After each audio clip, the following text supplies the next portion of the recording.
Ako ay isang tao sa mundong ito. Isang hindi kapansin-pansing tauhan. Shit, wag na. Kahit sino sa paligid ko ay may kasamang ginto. Ngunit alam ko na ang aking kababata ay magiging malaking boss na magwawasak sa mundo sa hinaharap upang mapanatili ang mundong ito na hindi masira. Iba't ibang mga tagapagdala, mga muling isinilang. Ang mga manlalaro ay sunod-sunod na naglalaro para talunin siya. At bilang kanyang matalik na kaibigan, ako ay ganap na pinabayaan ng mga pangunahing tauhan. Sino ito? Bakit hindi ko maalala ang pangalan niya? Hindi ko rin maalala, bahala na siya. Anyway, ako ay isang transparent na tao. Kahit ang mga magulang ko nga ay nahihirapang maalala ang pangalan ko. Hindi naman nila ako maaaring maging banta. Kaya nang marinig ko ang saloobin ng bagong transfer na estudyante, umiti lang ako ng bahagya. Host, pakuha po ng magandang impresyon kay pangunahing babae na si Ba Iningbing. Matapos makumpleto ang misyon, makakatanggap ka ng gantimpala. Umiti siya ng bahagya. Ako ay isang eksperto sa larangan ng pag-ibig. Tingnan mo, kaya kong hawakan ito sa isang iglap. Ang kanyang mga iniisip at ang kanyang mapagpakumbabang pagpapakilala ay tila hindi magkasya. Tumingin ako kay Ba Iningbing sa tabi. At mahinang sinabi, Ba Iningbing, narinig mo ba? Kung hindi ako bingi. Sa tingin ko narinig ko ito. Paano, siya ba ang kapatid mong nawalay ng maraming taon? Mukhang ako lang ang nakakarinig sa saloobin ng transfer student. Tumango ako na parang may iniisip. Agad, kung itinapon ang lahat sa likod ng isip. Hayaan na lang. Sige na, isa lang akong maliit na tauhan na pangsakripisyo. Wala akong maitutulong. Sana'y magsikap ang mga naglalakbay. Upang maiwasan ang pagkawasak ng mundong ito. Pagkatapos ng klase, ninakaw ko ang tinapay ni Ba Iningbing at nagsimula na akong kumain. Agad na lumapit si Jibo Chang na may dalang regalo kay Ba Ininyong. Ito ang regalo ko para sa bagong kaklase. Kunin ito. Kasabay nito, may isang pangungusap na umuusbong. Sistema. Ang target ng estratehiya sa pagkakataong ito ay napakaganda. Ang halik sa kanya ay talagang may damdamin. Halos mabilaukan ako. Hindi ko mapigilang umubo. Nakakunot ang noo ni Ba Iningbing. Dahan-dahan niya akong pinapalo sa likod. Pero sa bibig niya, sinasabi niya na, mas marunong kumain ang baboy kaysa sayo. Naiinis na ako. Ano ba? Nakapag-alaga ka na ba ng baboy? Bobo ka talaga, ang kapal ng mukha mo. Hindi ko alam ang baboy. Pero alam mo, hindi ka kasing talino ng baboy. Nakatitig si Jibo sa atin na may nakakunot na mukha. May mukha siyang nagrereklamo. Classmate Bay, medyo sobra na kayo. Bakit ako pinabayaan? Medyo nahihiya ako. Nais ko sanang humingi ng tawad sa kanya. Narinig ang boses na nagangalit sa kanyang isipan. Sistema. Tama ang lalaking ito. May ganitong karakter ba sa nobela? Parang isang payaso. Kalma ang host. Ito ay isang papel na pang-alis lamang. Payaso. Role na palaban. Umisi ako ng mapanlait. Bahagyang nagsalita si Ba Iningbing. Pasensya na. Pagkatapos ay kinuha niya ang kahon. Nasa loob nito ang isang pinalamutyan na puso na biskwit. Umiti siya kay Jibo Xiang. Pasensya na talaga. May allergy ako sa biskwit. Sabi ni Jibo Chang na may pagkadismaya sa tono. Ganoon ba? May iba ka pa bang allergy? Bukas, dadalhan kita ng iba. Sabi ni Ba Iningbing na parang walang pakialam. Sa totoo lang, allergic ako sa mga tao. Kahit na si Jibo Chang ay hindi bobo, naisip niya na tinatanggihan siya ni Ba Iningbing. Umiti siya ng nakahiya. Pasensya na, nakakagulo. Sa akala ko na dismaya siya. Pero mas naging excited pa siya. Sistema. Totoo ngang degrade na pangunahing babae ito. Ang hindi niya pagpapakita ng respeto. Pero gusto ko siya. Sino ba ang nagpapaganda sa kanya? Napailing ako. Parang medyo tanga yung mga time travelers na ito, si Xiangzi. Susunod na class. Naupo ako sa ilalim ng puno, may hawak na isang nobela. Natakot si Ningbing na nakahiga sa aking mga hita, nakapikit, nakikinig ng kanta. Nakikita ko ang isang grupo ng mga estudyante na naglalaro at nagtatawanan sa tabi ng puno. Tara. Gusto kong ikwento sa'yo. Narinig ko na si Ba Iningbing ay yung tao. Nasa opening ceremony ng first year ay nag-anunsyo sa buong paaralan na ayaw niyang makipag-date. Grabe. Ang taas ng pride.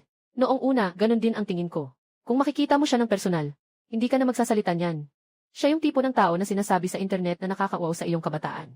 Tumingin ako sa baba at nakita kong nakahiga sa aking hita, isang taong nakakauaw din sa iba sa kanyang kabataan. Nakapikit siya, mahimbing ang tulog. Gusto ko sanang humawak at haplosin siya. Ngunit nakita kong unti-unting bumukas ang mata ni Ba Iningbing. Kalma akong kinuha ang earphone mula sa kanyang kaliwang tainga.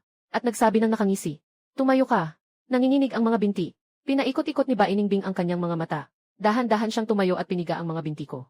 Habang pinipiga, nagreklamo siya. Sobrang tigas. Hindi komportable ang pagtulog ko habang nakahiga. Tumayo ako at tinapik ang mga damo sa aking katawan. Walang ganito, matigas ang ulo mo. Kahit na gusto mong kumain pa ako ng mas marami. Kailangan pang magpaligoy-ligoy pa. Binabantaan ako ni Ba Iningbing tungkol sa nobelang hawak ko. Tinanong niya kung ano ang tingin ko sa bagay na iyon. Nagtataka. Gusto kong malaman kung ano ang uri ng lalaki sa pangunahing tauhan sa nobelang Domineering Si. Umiti si Ba Iningbing habang nakatakip ang bibig. Talagang bobo na. Huwag nang gawing mas bobo. Pagkatapos ng klase, madilim ang langit. Pagkalipas ng ilang sandali, narinig ang tunog ng ulan. Nakatayo kami ni Ba Iningbing sa ilalim ng bubong. Nagtinginan kami. Sinubukan kong magsalita. Sa tingin mo, anong posibilidad na makatakbo tayong pabalik nang hindi nababasa ang buhok? Sabi ni Bainingbing, 100% daw. Sabi ko na may sorpresa. May paraan ka, sabihin mo na. Napakakalmado ni Bainingbing. Tutulungan kitang tanggalin ang ulo mo. Pagkatapos kong makatakbo pabalik, ibabalik ko ito sa iyo. Sabi ko na may inis. Salamat sa iyo. Ngumiti siya. Walang anuman. Bago ko pa man maipagpatuloy ang aking mga puna. Isang boses ng lalaki ang huminto sa akin. At Bay, wala ka bang payong? Kung hindi ka nababahala, ito gamitin mo na. Ako at si Bainingbing ay lumingon.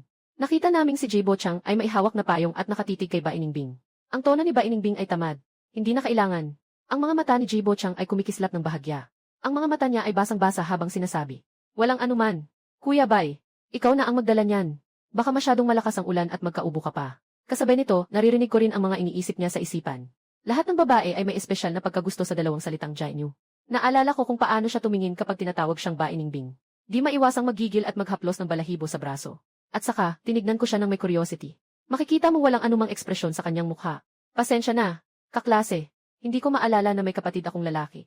Mula pagkabata, sinabi na ng nanay ko na huwag tumanggap ng mga bagay mula sa mga estranghero. Sa isang sandali, nagmukhang nakakatakot si Jibo at sa susunod ay bumalik sa dati. Talagang nakakatawa si kaklase Bai. Nakahanga ako sa bilis ng kanyang pagbabago ng mukha. Nakita si Bainingbing na tila hindi siya makatawid sa tao. Kaya't napilitan akong magalit. Kung ganito, hindi na kita istorbohin. Lumiko siya at tumakbo palabas. Narinig ko siyang galit na sumisigaw sa kanyang isipan. Maghintay ka sa akin. Babalik ako muli. Tiyak na walang mali ang paraan ko. Siya talaga ang may problema. Nawawala ang gamit ko na pang-uwi na hawak ko. Tinanong ko kung ano ang gagawin. Hinawakan ni Bainingbing ang cellphone at tinuro ito sa akin. Tinawag ang driver. Pagkalipas ng 5 minuto, sumakay kami ni Bainingbing sa sasakyan. Umingiti akong tanungin siya kung anong pakiramdam ang tawaging ate. Bainingbing ay may masamang balak na sumagot sa akin.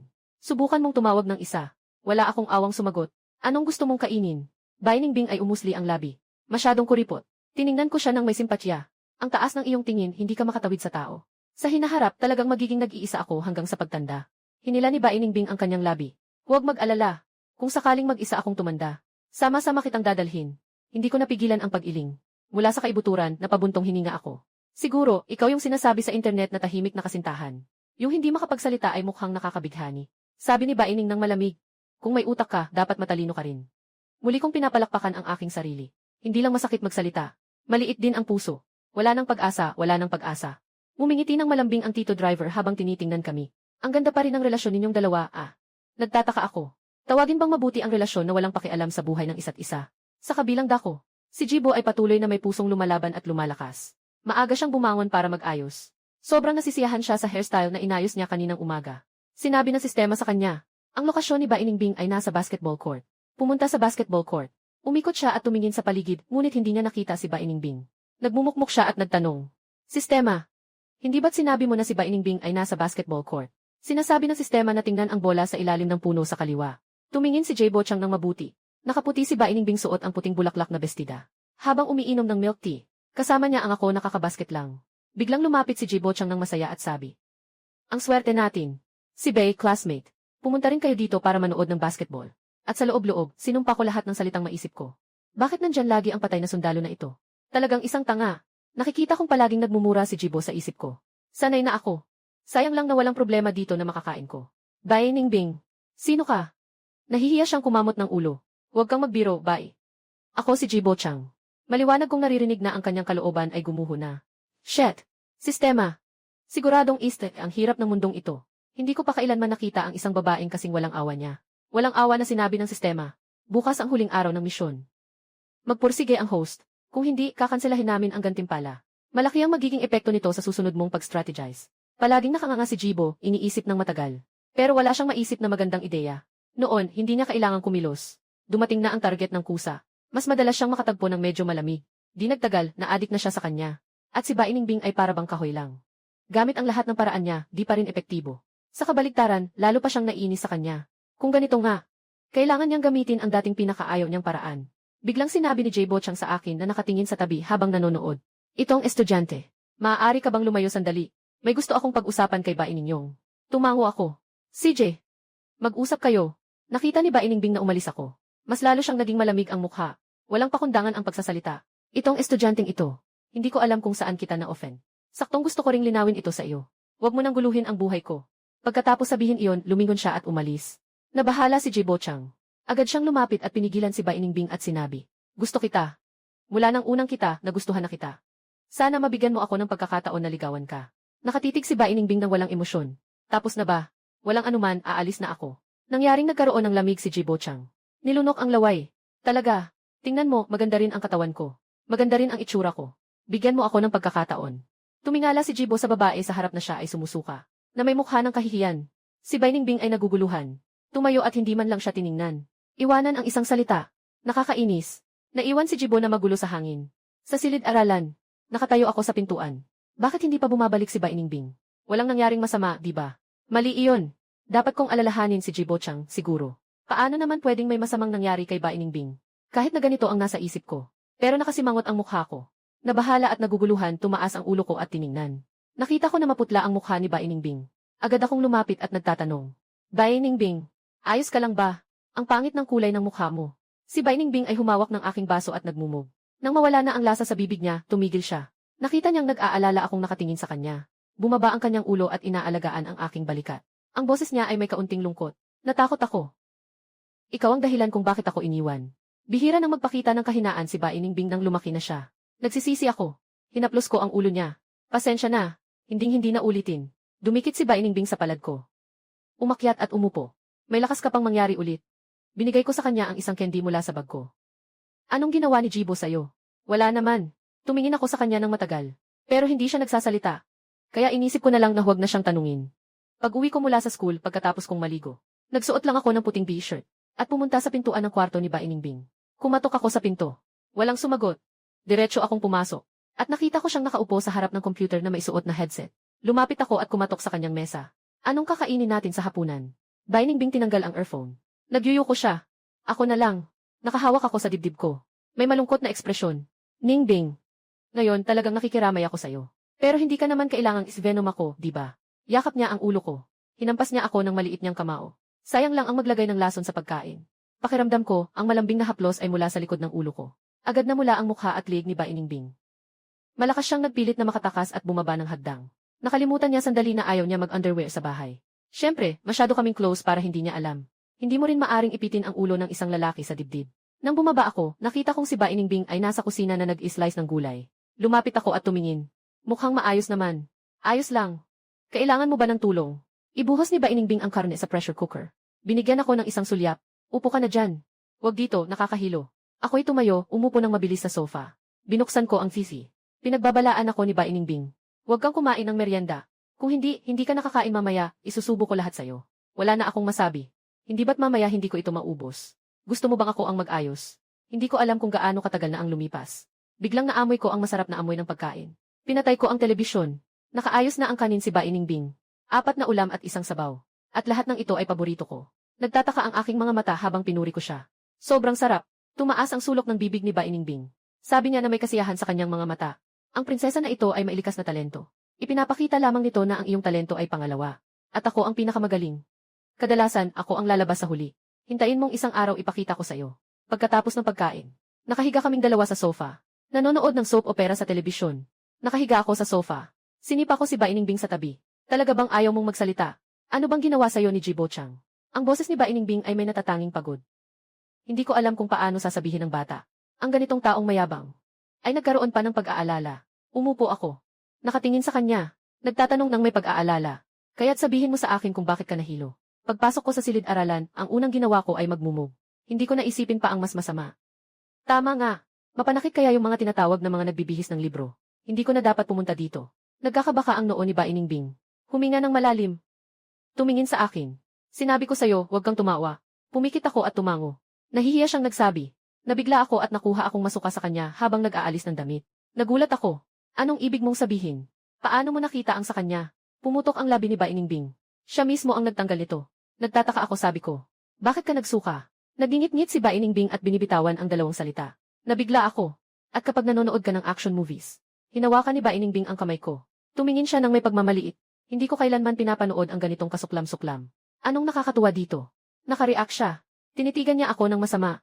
Napanood mo na. Pumihit ang mga mata ko. Paano mangyayari yon? Narinig ko lang sa iba. Ang lalaki hindi mahal ang sarili. Naintindihan mo ba ang bulok na repolyo? Swerte ka kung nakilala mo ako. Pag-uwi sa kwarto para matulog, naaalala ko ang mukha ni Jibo Chang at natatawa ako. Kadalasan, ang mga lalaki sa aristokratikong paaralan ay medyo mayabang at mapagmataas. Hindi rin kakulangan ng pera sa kanilang pamilya. Paano nila mapapababa ang kanilang ugali at magpapasaya sa iba? Kaya ang mga tinatawag na mga nagbabasa ng libro ay hindi dapat makasakit kay Ba Iningbing. Sa wakas, siya ang pangunahing tauhan sa mundong ito. Dapat ko bang sabihin kay Ba Iningbing na sila ay mga manliligaw? Dala ang tanong na ito, pumasok ako sa panaginip. Kinabukasan, nagbibisikleta ako habang hinahatak si Ba Iningbing na humihingal sa harap. Ba Iningbing, kailangan mo nang magbawas ng timbang. Si Ba Iningbing ay nakasandal sa likod ko. Sobra kang payat. Tama lang, makakapag-ehersisyo ka. Hindi ako kontento. Kaya huwag kang dumikit sa akin. Parang mga elementarya, nag-aaway sila papasok sa silid-aralan. Tiningnan ko ang paligid. Napansin kong hindi pa dumarating si Jibo Chang. Dapat ay nandito na siya sa oras na ito. Kinuha ko ang cellphone ko at nakita kong nag-update siya ng status. Sa akin ba ito? Lahat ay tungkol sa emo. Kumunot ang labi ko. Hindi ba, pere? Emo na agad. Si Ba Iningbing ay tumingin sa oras. Dumating na ang oras. Kailangan ko nang pumunta sa student council. Tanong ko, wala pa bang bumabalik si Shenfi? Si Shenfi ang pangulo ng student council. Mukhang may kinakatawan ang paaralan sa isang aktibidad dito. Si Ba Iningbing ang pansamantalang humahawak sa posisyong ito sa mga nakaraang araw. Natapos na ni Ba Iningbing ang mga gawain ng student council. Paglabas mo sa silid-aralan, palaging kumaliwa. Buksan ang pinto, pumasok. Nakasulat ng maliwanag sa itaas ang tatlong salita. Kwarto ng mga pastry. Ngingiti ang guro sa loob. Dumating si Bingbing. Anong gusto mong gawin ngayon? Si Baibing, magbihis ng palda sa park. Mas lalo pang nagugustuhan ng guro si batang ito. Noong una, akala ko naglalaro lang ang dalagang ito. Hindi ko inasahan na magtatagal siya ng ganito. Sinabi ni Ba Iningbing na gusto niyang matutong gumawa ng puding. Umiti ang pastry chef at kinuha ang mga kagamitan. Bihira na ang mga batang katulad mo ngayon. Bakit? Nakahabol ka na ba sa taong gusto mo? Ba Iningbing ay nagbaba ng tingin, pinisil ang labi niya. Numamaliit ang kanyang mga mata ng bahagya. Hindi pa.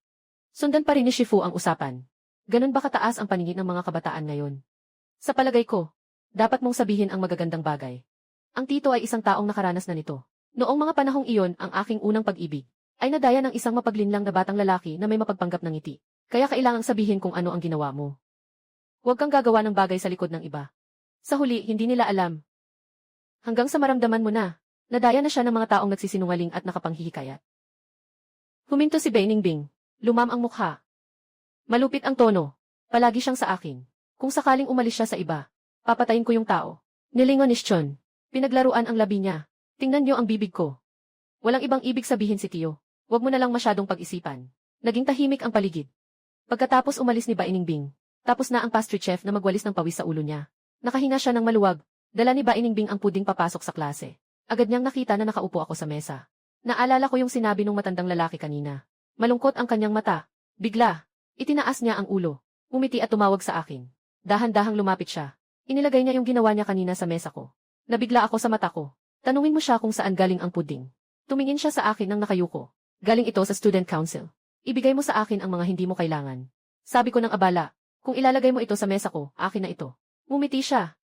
Kanina nakalagay pa ang kamay ko sa mesa mo. Hindi ko na mapigilang sabihin. Dahil ikaw ay buong buo sa akin. Ba Iningbing ay humingalngal ng malamig. Para kang isang tulisan. Palaging may pag-iwas sa bibig mo. Pero ang tingin mo sa akin ay napakamaliit na parang hindi buhay.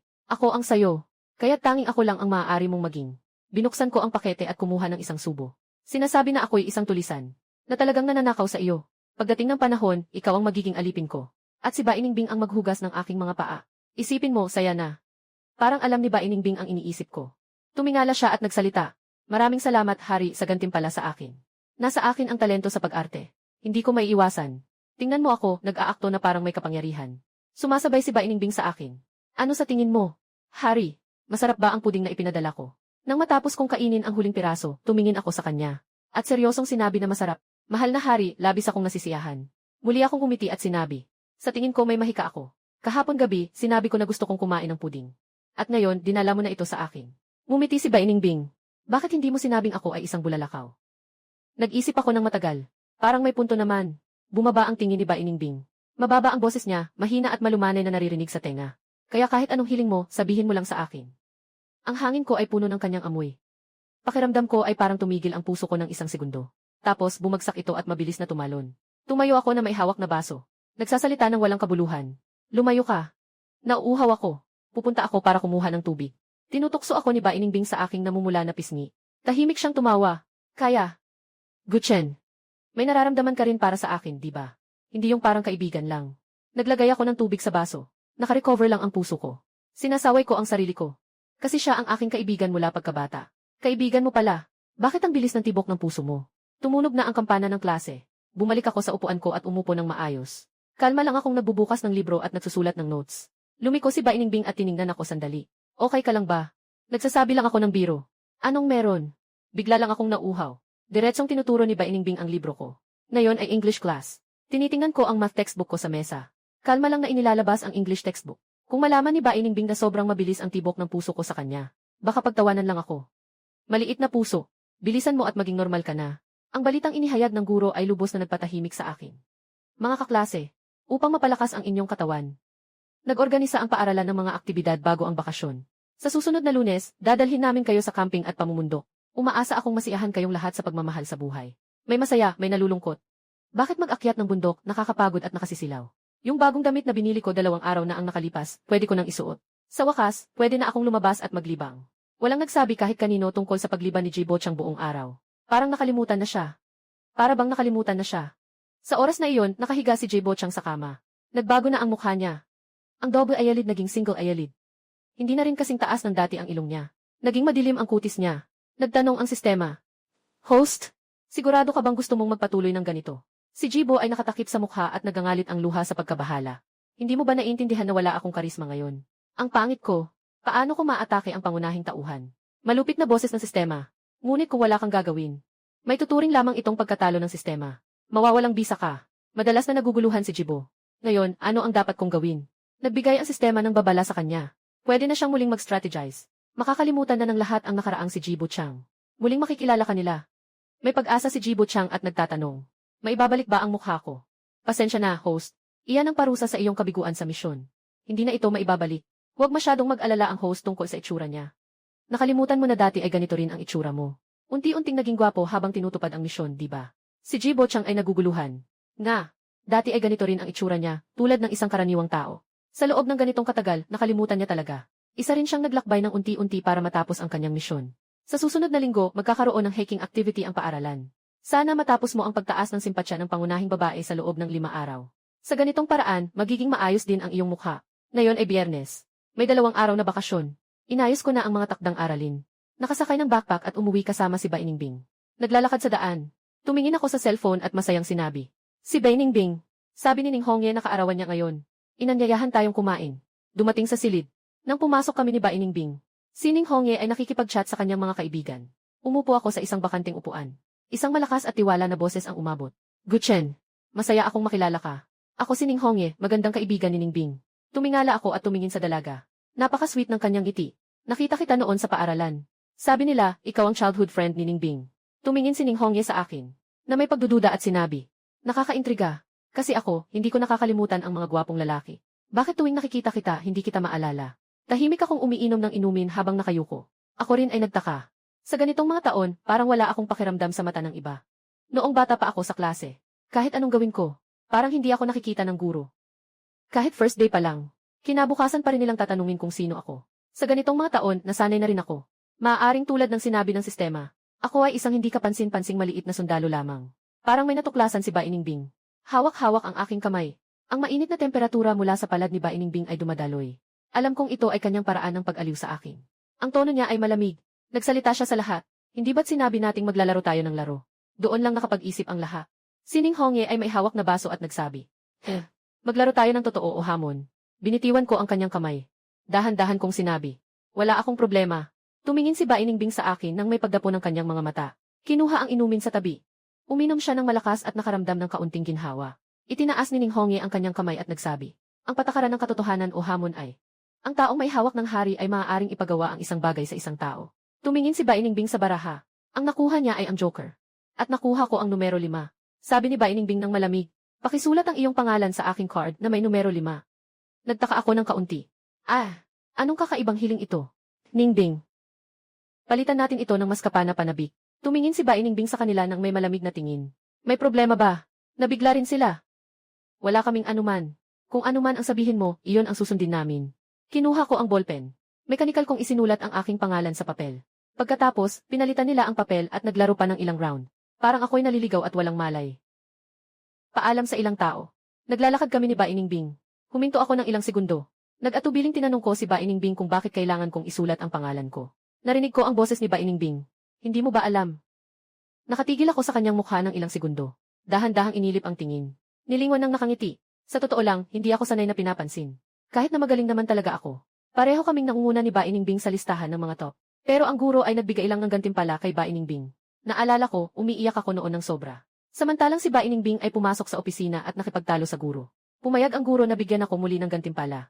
Tapos kinabukasan, makakalimutan na naman.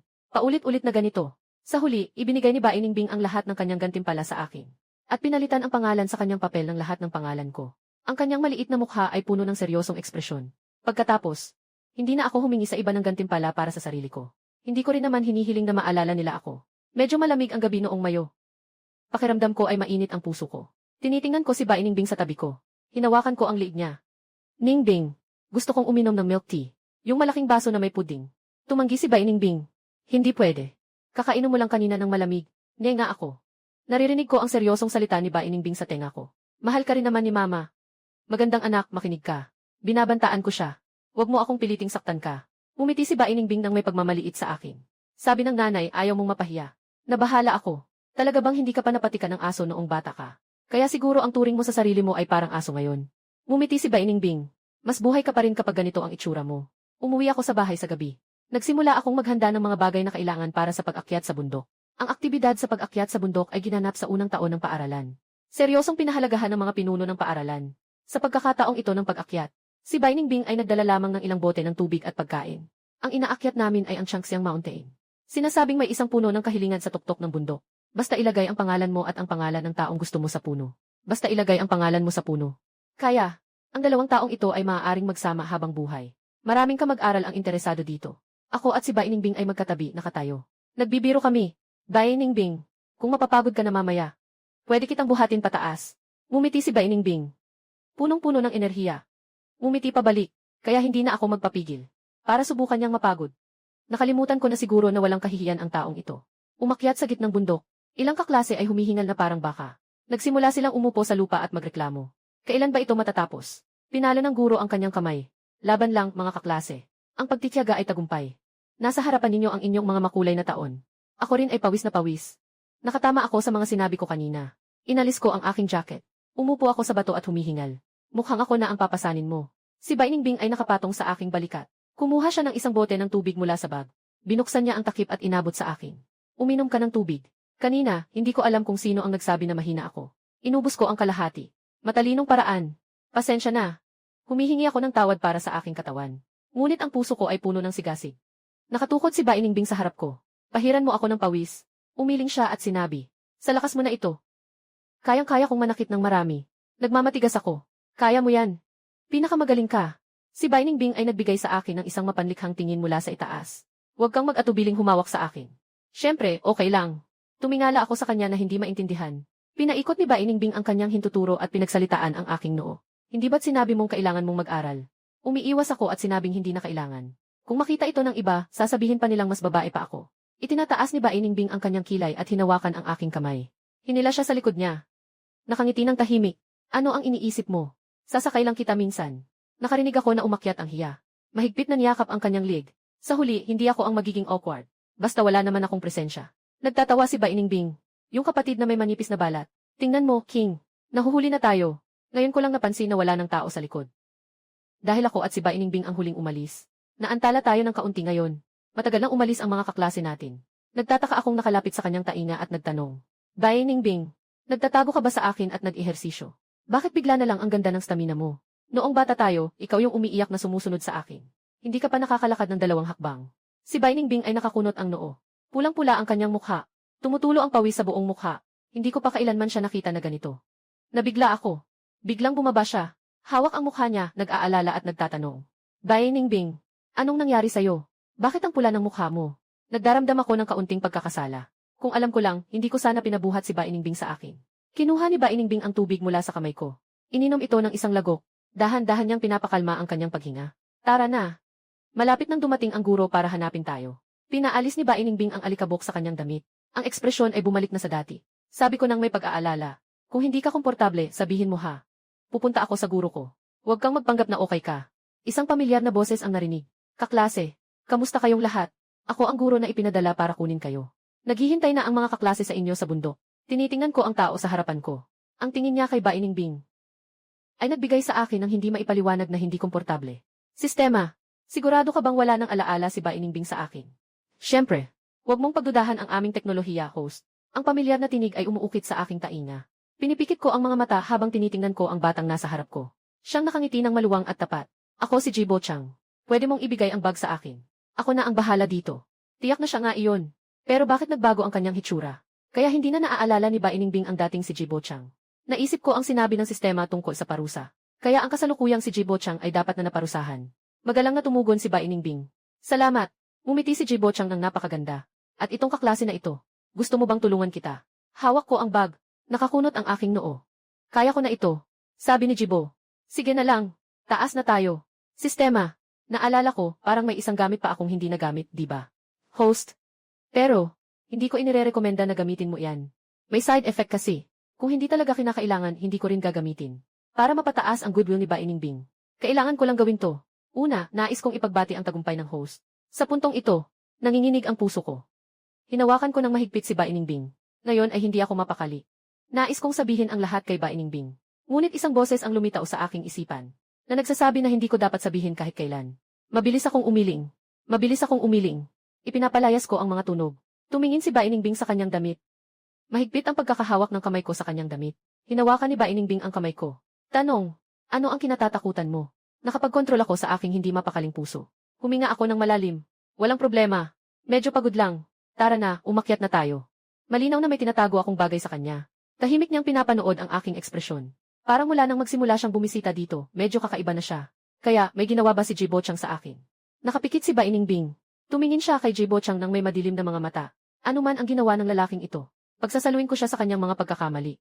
Masayang sinabi ni Jibo Chang sa kanyang isipan. Sistema. Nakatitig ba si Ba Iningbing sa akin? Host.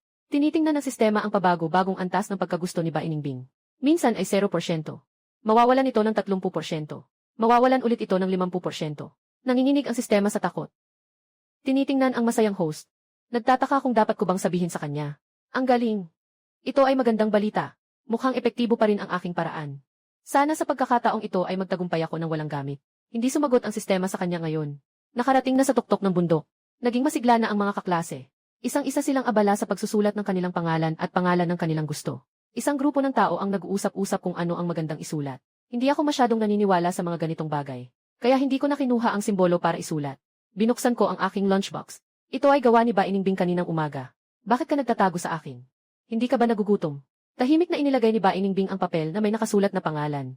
Walang anuman. Kakain ako mamaya. Pupunta lang ako sa banyo. Medyo kinakabahan ako. Tumingin ako sa paligid. Nakita kong si Jibo Chang ay nakikipag-usap sa ibang mga kaklase. Tumango ako. Umalis ka na agad. Dapat wala namang problema.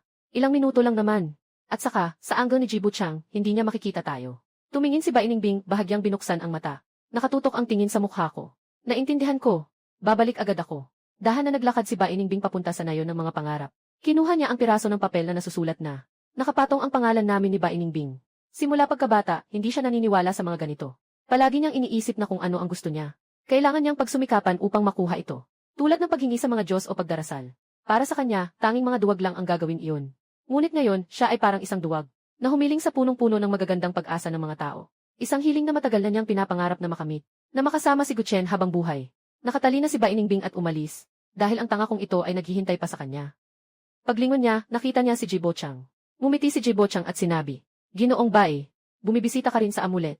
Akala ko hindi ka naniniwala sa mga ganitong bagay. Hindi balak ni Ba Iningbing na makipag-usap sa kanya. Anong pakialam mo? Ginoong Bai, bakit ang sama ng trato mo sa akin? Gusto ko lang sanang maging kaibigan ka. Hindi niya naintindihan. Gusto lang niyang dahan-dahang lumapit sa kanya. Alamin ang kanyang mga hilig, para unti-unting mapataas ang kanyang simpatsya. Ngunit palaging may ganitong ugali si Ba Iningbing na parang ayaw makipag-ugnayan. Nakapikit si Ba Iningbing. Hindi na kailangan. Huwag kang makipag-usap sa akin. Pagkatapos niyang sabihin iyon, lumakad siya patungo sa aking pwesto. Si Jibo ay madalas na nagangalit sa likod niya. Sistema ay gumagamit ng kagamitan. Kasalukuyang pinapagana. Nakumpleto na ang pagsisimula. Mangyaring maghanda ang host. Biglang humangin. Tahimik sa paligid. Huminto ang oras. Hindi ako makaalis habang nakakagat ng mansanas. Nabigla ako. Anong nangyayari? Hindi na ako makagalaw. Nakasagad pa rin ang ngipin ko sa mansanas. Siguro ginamit ni Jibo Chang ang props. Nababahala na ako. Talagang hindi dapat pabayaan si Ba Iningbing na mag-isa sa banyo. Sino nang mag-aakalang sa loob lang ng ilang minuto? Gumamit na si J. Bochang ng props. Ano nang gagawin ko? Tapos bigla akong nahulog at nawala ng malay. Nang bumukas ang mga mata ko, nakita ko ang pamilyar na silid. Ano nang nangyari? Kanina lang, hindi ba ako nakatayo sa tuktok ng bundok? Paano ako biglang nakabalik sa bahay ng bae? Gusto kong itaas ang kamay ko para kumuha ng bagay. Ngunit napagtanto kong hindi pa rin ako makagalaw. Nakakabahala. Baka si Bainingbing ang nagdala sa akin pabalik. Katatapos ko lang isipin iyon. Nakita ko na gumagalaw na ang kamay ko. Narinig ko ang boses ni J. Bochang sa aking isipan. Ano ang sitwasyon ngayon? Ulitin ang mga props sa nakaraan. Magdudulot ito ng patuloy na pag-ulit ng kanyang sakit sa puso. At ngayon, ikaw ang pinagmumulan ng kanyang pagdurusa. Kaya, host, kailangan mong pigilan ang paglitaw ng sakit. Tulungan si Bainingbing na makaalis sa masakit na alaala na ito. Kapag nagtagumpay, ang sistema ay magpapalit ng alaala ni Bainingbing. Para maalala niya na ikaw ang nagdala sa kanya palabas ng sakit. Pero hindi ko alam kung ano ang nagawa ng katawan ko. Kailangan itong matuklasan ng host mismo. Ito ay alaala ni Bainingbing. Kaya walang nakakaalam kung ano ang kanyang sakit. Gaano pa ako katagal? Pagkatapos ng 3 araw, kailangan kong malaman ang pinagmulan ng sakit ni Bainingbing. Kung hindi, agad na ituturing ng sistema na ikaw ay nabigo. At ikaw ay buburahin. Ito rin ang side effect ng gamit na ito. Ganito ba kabigat? Akala ko ay katulad lang ng dati, magiging pangit lang. Malinaw ang boses ng sistema. Tama iyon. Dahil ito ay isang paglabag. Kaya't pinayuhan ka ng sistema na mas mabuting huwag gamitin ito. Dahil maaari nitong hindi sinasadyang gawing madilim si Bainingbing. Naririnig ko ang pamilyar na boses. Kung hindi ako nagkakamali, dapat si J. Bochang ngayon ay nasa katawan ko. Hindi.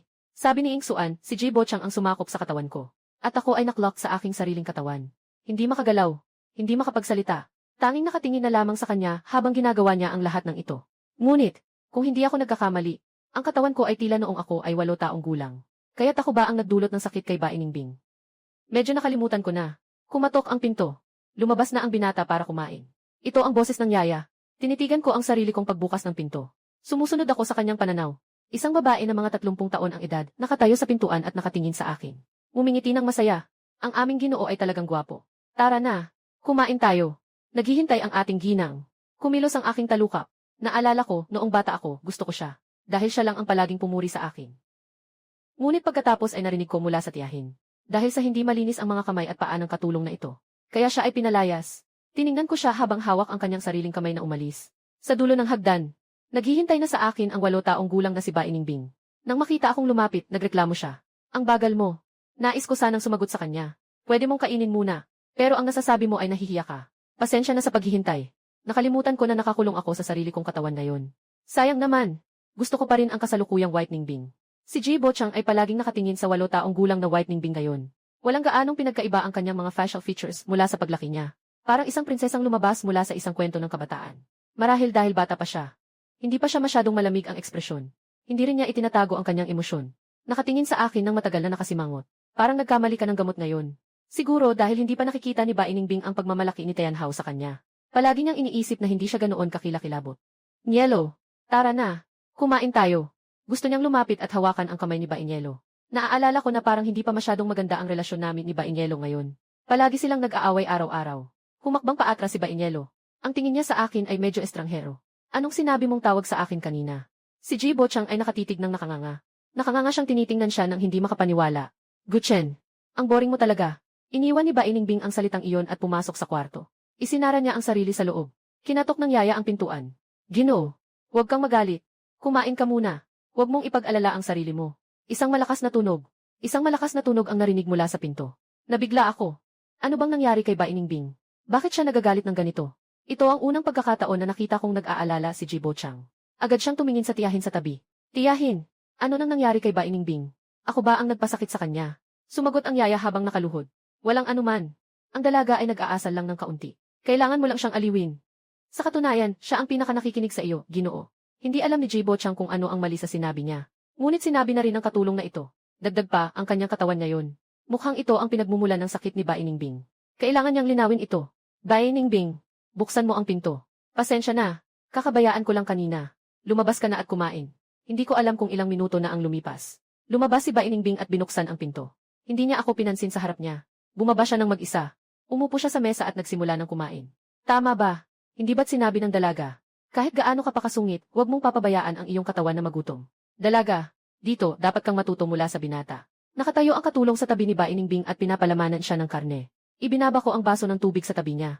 Tumingin ako sa masaganang pagkain sa mesa. Nilunok ko ang aking laway. Ang hirap naman. Hindi ko alam kung kailan ito matatapos. Pero parang masyadong mainit ang pagtanggap ng katulong kay Ba Iningbing. Noong mga panahong iyon, nasanay na ako sa pagwawalang bahala ng iba. Ngunit ngayon parang may mali. Palaging kumakain si Jibo Chang. Wala siyang ideya kung ano ang nangyayari. Sistema, pwede ka bang magbigay ng hint sa akin? Talagang hindi ko alam ang gagawin. Hindi sapat ang intelihensya ko. Medyo natawa ako. Sa tingin ko, malinaw naman ang pagkakakilanlan ni Jibo Chang sa sarili niya. Pero kung ako ang gagawin, siguro hindi ko rin alam ang gagawin. Pasensya na, host. Wala akong ganitong kakayahan. Talagang magwawala na ako. Tumingin ako pataas. Si Ba Iningbing ay nakain na. Nagtusok sa labi at bumaba sa upuan. Dahan-dahan siyang umakyat sa hagdang bato. Nakita ni Jibo na umalis siya. Agad siyang kumain ng ilang subo at sinundan siya. Tumingin ako sa kasambahay na tiyahin. Mabagal siyang nag-aayos ng mga pinggan sa mesa. Habang umaawit ng hindi kilalang melodya. Mukhang masaya siya. Ang liwanag mula sa ilaw sa kisame ay bumabagsak sa kanyang mukha. Kahit na ito ay isang tanawin na nakita ko na ng maraming beses. Bigla akong nalamig na walang dahilan. Sa itaas, si Jibo ay madalas na nakatayo sa harap ni Ba Iningbing. Tinitingnan siya at sinasabi, "Ningbing, huwag ka nang magalit sa akin. Magsisikap akong makisama sa iyo ng mabuti mula ngayon. Hindi ako gagawa ng bagay na ikainis mo." Palaging iniisip ni Jibo na ang batang ito sa katawan na ito ay tiyak na may ginawa kay Ba Iningbing. Kung hindi sana nagdusa si Ba Iningbing ng ganito katagal. Sa kabuuan, kailangan munang linawin kay Ba Iningbing ang tungkol sa kasalukuyan. Hindi siya makakasakit sa kanya. Walang gaanong ekspresyon sa mukha ni Ba Iningbing. Tumingin lang siya sa akin ng ganito. Biglang natawa. Ang isang dimple sa kaliwa ay mukhang sobrang tamis. Sige na, paano kung tawagin mo na lang akong Ningbing ate girl mula ngayon? Si Jibo Chang ay nakatingin kay Ba Iningbing na nakangiti. Nangangatog ang puso. Medyo malabo ang isipan, iniisip. Parang ito ang unang pagkakataon na ngumiti si Ba Iningbing sa kanya. Akala ko wala siyang dimples kapag ngumiti siya. Tinutokso ko ang aking mga mata, si Ba Iningbing na may edad na.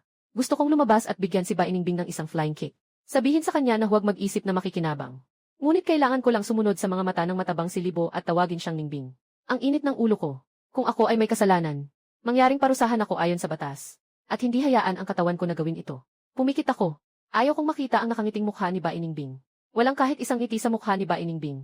Madilim ang kanyang mga mata. Ang maliit na taon sa barko ay tila nag-ugnay sa matanda ng Sixiangzi. Si Jibo ay medyo nalilito. May mga balahibo sa aking mga braso. Siya ang nag-utos na tawagin ako. Ngunit ang kanyang ekspresyon ay nakakatakot. Siya ay nanginginig. Tumingin si Ba Iningbing sa akin. Bigla siyang ngumiti. Kaya't makipag-ayos tayo ng mabuti mula ngayon. Dito lang nakahinga ng maluwag si Jibo Chang. Tumango siya. Pinunasan ang pawis sa ulo. Sabi sa sarili, huwag mag-alala. Isa lang itong alaala. Hindi naman gagawin ni Ba Iningbing ang kahit ano. Sa gabi, sa kwarto ko. Nakahiga na si Jibo Chang sa kama at natutulog. Habang nakatingin ako nang nakabukas ang mata. Kung hindi ako nagkakamali, buhay pa siya. Malapit na siguro. Click. Yun ang tunog ng pinto ko na nabubuksan. Kasunod niyon ay ang tunog ng ilaw na nagbubukas. Tinitigan ko ang yaya na nakatayo sa tabi ko. Noong 8 na ako. Kasama si Ba Iningbing, ibinenta kami sa mga human traffickers. Yung yaya ang gumawa niyon. Mabilis na niyakap ako ng tiyahin na katulong at sumakay kami ni Ba Iningbing sa sasakyan. Ang nagmamaneho ay isang matandang lalaki na may makapal na balbas.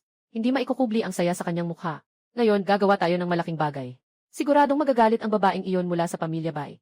Ang boses ng tiyahin na katulong ay nagbago mula sa dati niyang mahinahon. Sabi niya ng malamig, "Mabilis, umalis na tayo. Kapag nagising sila mamaya, hindi na maganda yan." Sabi ng matandang may balbas sa mukha. "Bakit matakot? Di ba binigyan mo na sila ng pampatulog? Pero di ba napag-usapan na nakukunin natin ang dalagang babae ng White family? Bakit may isang batang lalaki pa?" Sarkastikong sabi ng yaya. "Maganda ang batang lalaki na to. Siguro makakabenta rin ng magandang halaga. Sino ba ang magsasawa sa pera?" Tawa ng malakas si Uncle Huzi. Totoo ngang ang pinakamatinding tao ay ang babae. Kung malaman ng Bai family na may isang lobo sa bahay nila, magdadalamhati na sana sila. Habang nakikita ko ang lahat, maputla ang mukha ko. Tumingin ako kay Ba Iningbing sa tabi. Nakita kong nakapikit siya at mahimbing na natutulog. Hindi ko alam kung ano ang dapat kong gawin. Sa katunayan, ang sitwasyong ito ay alaala lamang ni Ba Iningbing. Maaaring isa lamang itong ilusyon o isang panaginip. Ngunit ayaw ko ring ipaalala kay Ba Iningbing ang mga sakit na ito. Nasa madilim na silid kami ni Ba Iningbing. Dumarating na ang liwanag ng umaga. Pinahid ni Jibo ang kanyang mga mata at nagulat sa lumang bahay. Shit! Saan ito? Ang baho. Pagkatapos ay tinakpan niya ang kanyang ilong. Sistema, anong nangyayari ngayon? Bakit nagbago ang eksena ng paggising ko? Hindi ko alam. Malamang may mahalagang pangyayari na nangyayari na. Mas mainam na tingnan mo muna si Ba Iningbing. Nang mapansin ni Jibo Chang ito, naglakad-lakad siya habang tinatanggap ang amoy ng amoy. Bago niya napansin na nakasandal si Ba Iningbing sa pader, agad siyang lumapit para tulungan siya. Ngunit naiiwasan siya nito, kaya napilitan siyang umupo at tanungin siya. Ayos ka lang ba? Anong nangyayari ngayon? Bakit nandito tayo? Sinusundan ko siya habang tinitingnan si Ba Iningbing. Medyo pawis ang noo niya. Alam ko na ito ay dahil sa kanyang obsesyon sa kalinisan. Palagi siyang tao na mahilig sa kalinisan. Ngunit ang paligid ay puno ng basura at may masangsang na amoy. Puno ng basura at amoy na nakakasuka. Puno ng basura at may masangsang na amoy. Hindi siya nawalan ng malay, ayos na iyon. Tumayo si Bainingbing. Nasa isip niya ay may pagduduwal. Nagbukas ang pinto. Nagbukas ang pinto. Isang maliit na lalaki na mukhang masama ang tingin na payat ang dumaan. Matapang na sabi, "Anong ingay niyan? Mag-ingat ka, papakainin kita." Tahimik na sabi ni Bainingbing. "Ang dumi dito. Gusto kong lumipat sa ibang lugar." Agad na nagbiro ang payat na lalaki. "Hindi ka na naman anak ng pamilyang Bai ngayon. Mas mabuti pang itigil mo na ang ugali mong yan. Kung hindi, tiyak na mahihirapan ka." Sabi ni Bainingbing. "Ayaw niyo rin namang may mangyari sa amin, di ba? Kung hindi mo ako bibigyan ng ibang lugar na pagtatrabahuan.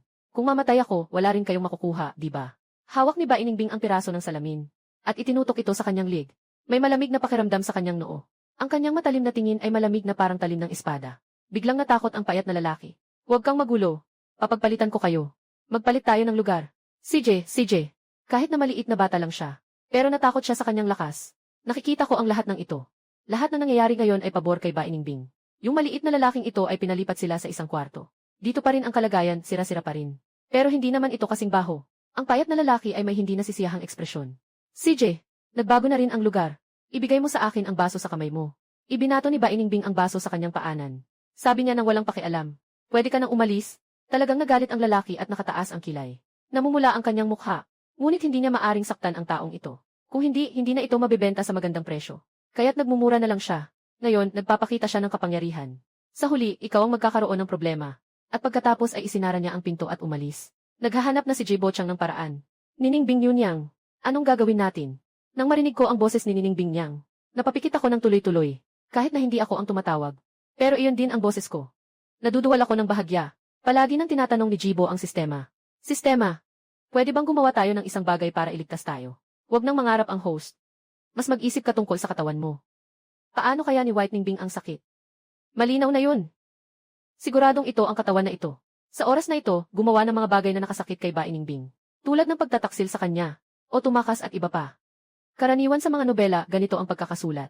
Para magkaroon ng malungkot na pagkabata ang pangunahing tauhan. Kaya't hinihimok ang host na baguhin siya. Ano bang klaseng soap opera ang pinanood ni Jibo Chang? Ngunit sa ngayon, hindi ako nakatuon sa kanya.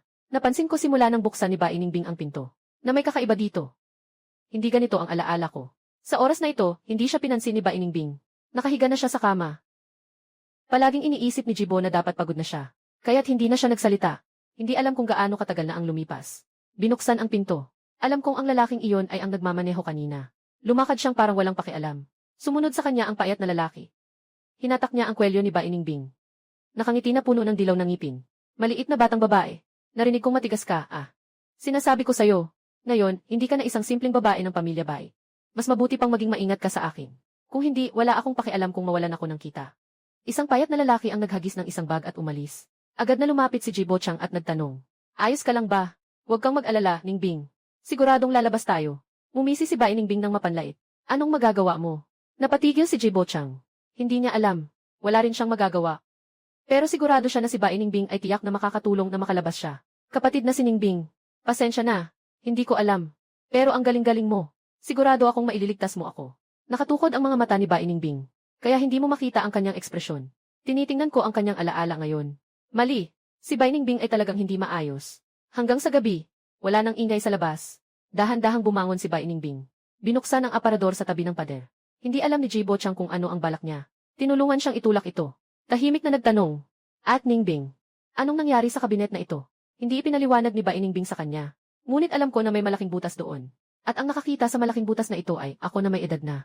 Madalas na namangha si Jibo sa malaking butas. "At Ningbing, ang galing mo. Alam ko na may paraan ka." Sabi ni Bainingbing ng malamig. "Umalis ka na." Matibay ang ekspresyon ni Jibo Chang.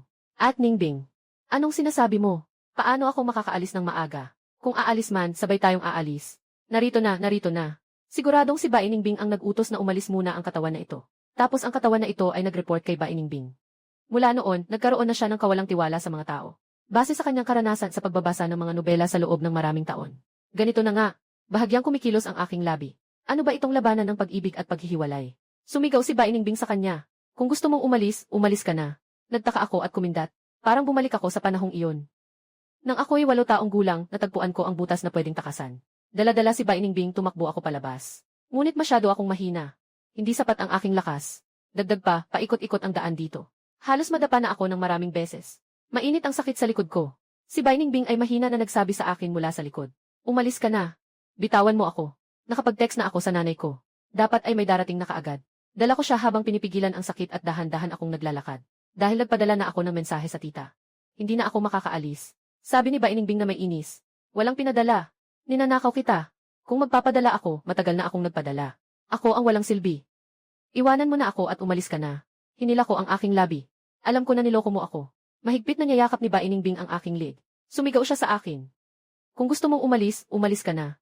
Nahihirapan akong ngumiti. Pero mahigpit ang yakap mo sa akin Parang nakita ko na ulit ang eksenang ito. Na pinabayaan akong iwan siya pero mahigpit na niyayakap ako ni Bai Ningbing. Si Jibo Chang ay malakas ding nagsabi. Hindi ako aalis. Ningbing, ate. Hindi kita iiwan. Bigla. Si Bai Ningbing ay may nakakatakot na ngiti sa kanyang mga labi. Nagmimistulang nakakapangilabot ang lamig sa paligid. Parang may lason ang boses na narinig. Kaya manatili ka na lang dito magpakailanman. Napansin kong unti-unti nang nawawala ang lahat ng bagay sa paligid. Ang yelo ay unti-unting nagiging anyo ng matanda na si Ruo. Nagbigay ng alarma ang sistema sa isip ni Jibo Chang. Alarma. Nabigo ang host. Naging masama si Bai Ningbing. May panganib sa buhay ang host. Nabahala si Jibo Chang. Ano ang gagawin ko? Tulungan mo ako, sistema. Ayokong mamatay. Pasensya na. Hindi kita matutulungan. Host, mangyaring alagaan mo ang iyong sarili. Si Jibo ay biglang umiyak sa takot. Huwag kang lumapit. Natatakot ako. Tumingin ako kay Bai Ningbing. Ngayon, ang kanyang mga mata ay madilim na pula. Ang kanyang malamig na mga tampok ay may malamig na pakiramdam. Sa kailaliman ng kanyang mga mata ay may lumalabas na ilang sakit na dilim. Uminom ako ng ulo. Hindi ito si Bai Ningbing. Hindi ganito si Bai Ningbing. Kahit na minsan siya'y medyo nakakaasar. Ngunit siya'y napakamahinhin. Minsan siya'y medyo awkward. Dahil siya'y nahihiya. Ang ganitong siya ay nagdudulot sa akin ng kaunting pagkabigo at takot. Si Bai Ningbing ay mahigpit na humahawak sa humaharap na si Jibo Chang. Ang kanyang mga mata ay puno ng pula. Tinitingnan siya na puno ng puot. Ano ang ginawa mo sa kanya? Si Jibo Chang ay nahihirapang huminga. May matinding sakit sa kanyang leg. Pinipilit niyang bawiin ang kamay ni Bai Ningbing at nagtanong. Ano nang sinasabi mo? Hindi ko maintindihan. Pinipigan ni Bai Ningbing ang kanyang daliri. Masyado siyang nababaliw. Lumabas ka dito. Ibalik mo siya sa akin. Parang gusto kong umiyak. Nakilala na ba siya? Si Jibo ay madalas na napapahinto at napapaputi ang mata. Hindi na siya makapagsalita. Kumilos ako ng daliri. Natuwa ako sa loob ko. Dahan-dahan kong hinawakan ang kanyang mukha. Ngumiti ako at binanggit ang palayaw na tanging ako lang ang nakakaalam. Bobo. Nanginig ng kaunti ang kamay ni Bai Ningbing. Nang nanginginig, mahigpit akong yayakap. Naramdaman ang basa sa aking leg. Ngumiti ako. Umiiyak ka na naman. Maliit na bata. Dahan-dahan kong ipinikit ang mga mata. Nagat ng isang piraso ng mansanas. Hinaplos ang baba. Medyo masakit ang baba ko. Tiningnan ko si Jibo Chang. Nangangatob ang kanyang mukha. Nalaman ko na may mali sa loob. Matagal lang napansin niya na hindi ako si tunay.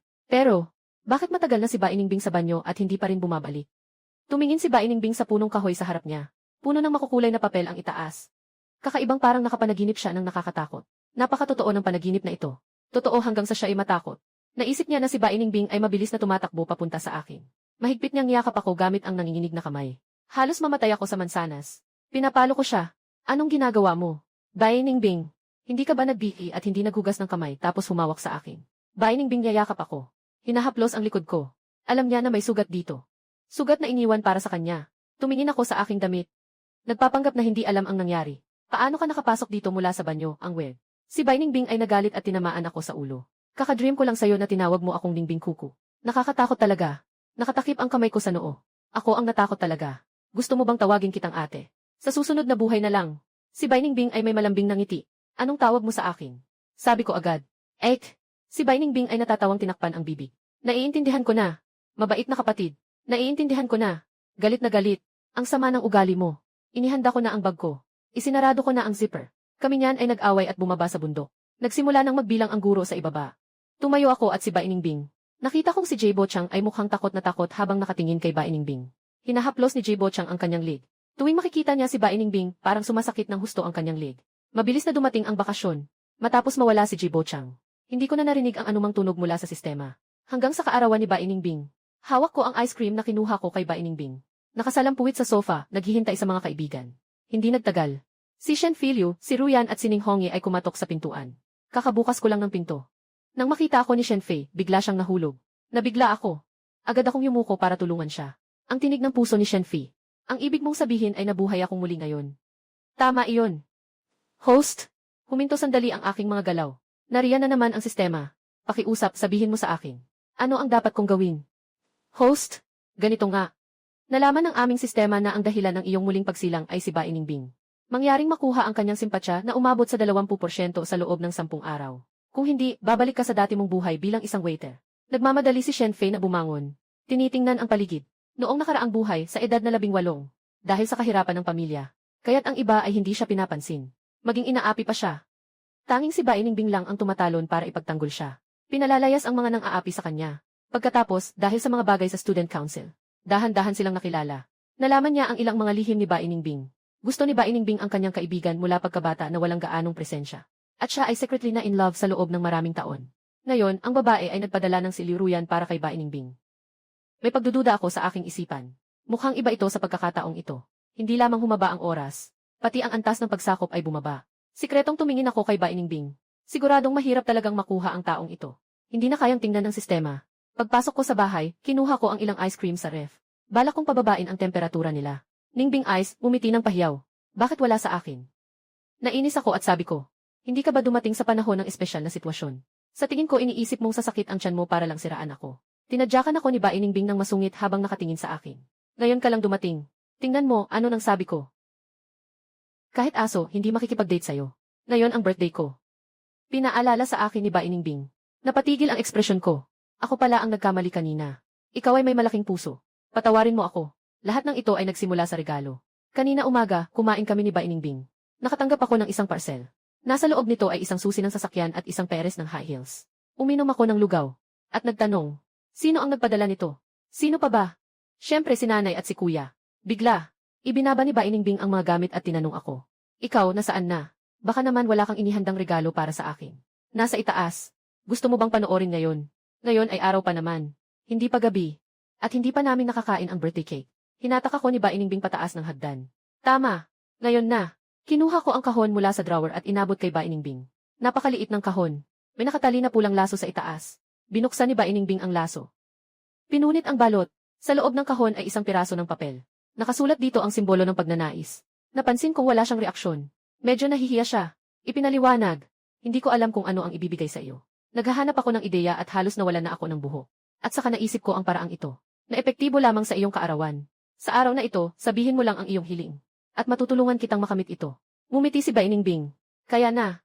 Naghiling ako na hindi mo ako maaring tanggihan ngayon. Napansin niyang parang lumalala ang kanyang tibay ng loob. Tumingin ako habang tinanggap niya ang aking regalo. Nakahinga ako ng maluwag. Susunod, pagsisisihan ko ito ng labis. Dahil basta may sinabi akong hindi niya nagustuhan. Sasabihin niya, ngayon ang kaarawan ko. Kumain ako ng sobra-sobra. Natalo kami ng panahon ng Agosto sa aming balak na lumabas. Kaya't ilan sa amin ay napilitang magpalamig sa bahay. Naglaro kami ng mga laro at nag-card games. Nakapaglaro kami ng ilang rounds. Bigla akong nagustuhan ang double skim milk sa harap ng paaralan. At nagmungkahi ang iba. Sino ang matatalo, siya ang bibili. Sandali lang. Bumalik si Ning Hongi at binuksan ang pinto. Shit! Sobrang init. Bakit ako ang natatalo? Nagpa siya akong makipaglaban sa inyo ng 300 rounds. Kumuha ako ng isang bahagi. Binuksan ang bag at masayang kumain. Ibinigay ni Ning Hongi ang isa pang mangkok kay Shen Fei. Tahimik na inilipat ni Shen Fei. Tumingin sandali kay Bai Ningbing. Ningbing, gusto mo bang kumain? Para sa'yo ito. Hindi ko pa nabuksan ang mangkok na ito. Sinipa ako ni Bai Ningbing. Hindi tumingin si Yan sa Shen Fei. Walang kailangan. Kakainin ko na lang ang kay Guchen. Naiintindihan ko na ang ibig niyang sabihin. Isa-isa kong pinapakain si Bai Ningbing. Sabi niya nang may galit, hindi ba't ayaw mo namang kumain ng ganito? Ginagawa mo ba ito ng sinasadya? Mahirap na nakuha, pero kalahati ay napunta sa tiyan ng taong ito. Binuksan ni Bai Ningbing ang kanyang bibig. Mga bagay na karaniwang nakakasawa. Ngayon ay hindi na masyadong masama ang lasa. King, pakisuyong mag-ingat sa iyong mga salita. CJ, Ginoong Bai, ano pa ang gusto mong kainin? Hayaan mong ako ang magpakain sa iyo. Itinaas ko ang isang matigas na ngiti. Kain, kain, kain. Mamaya, baka mamatay ka sa sobrang busog. Wala nang kailangan sa ngayon. Umalis ka na. Para bang hindi nakita ni Bai Ningbing ang mukha kong galit na galit. Nagmamalaki pa siyang nagtaas ng kilay sa akin. Ning Hongi ay bumigkas ng isang hikbi. Ang boring naman. Tumingin siya kay Bai Ningbing at nagtanong. Ningbing, ganyan na lang ba ang iyong makulay na 18 na taon? Talagang walang kasiyahan.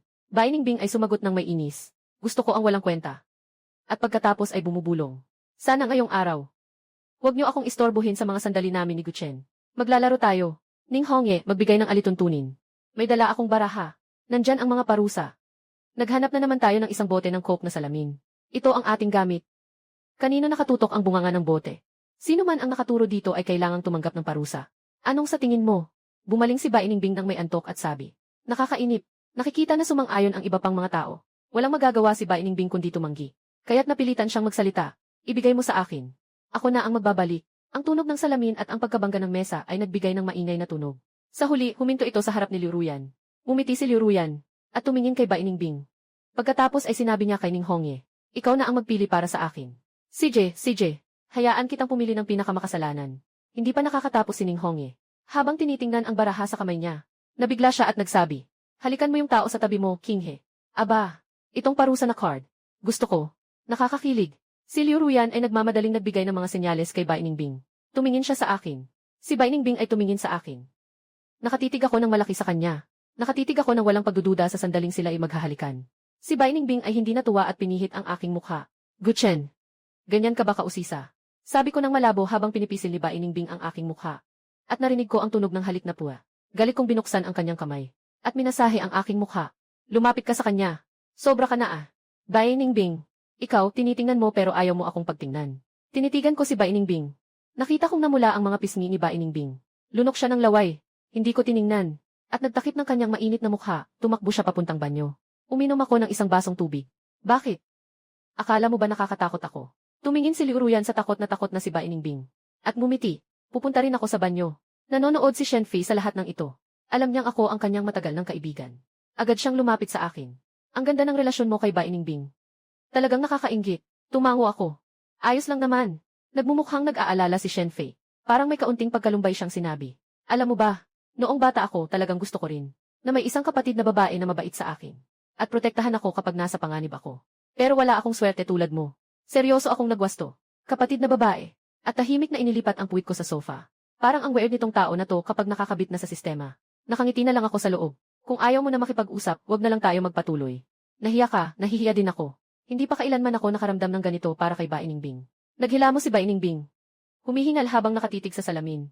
Parang sasabog na ang dibdib ko sa kaba. Sa mga sandaling ito, puno ng luha ang kanyang mga mata. Pulang-pula ang kanyang mga pisngi. Pumunta siya sa balkonahe upang huminga ng sariwang hangin. At kalmahin ang kanyang damdamin. Si Liu Ruyan ay lumabas mula sa banyo. At sumunod kay Bai Ningbing papuntang balkonahe. Seryoso, hindi mo ba balak sabihin ng direkta? Si Bai Ningbing ay nakapikit ang mga mata.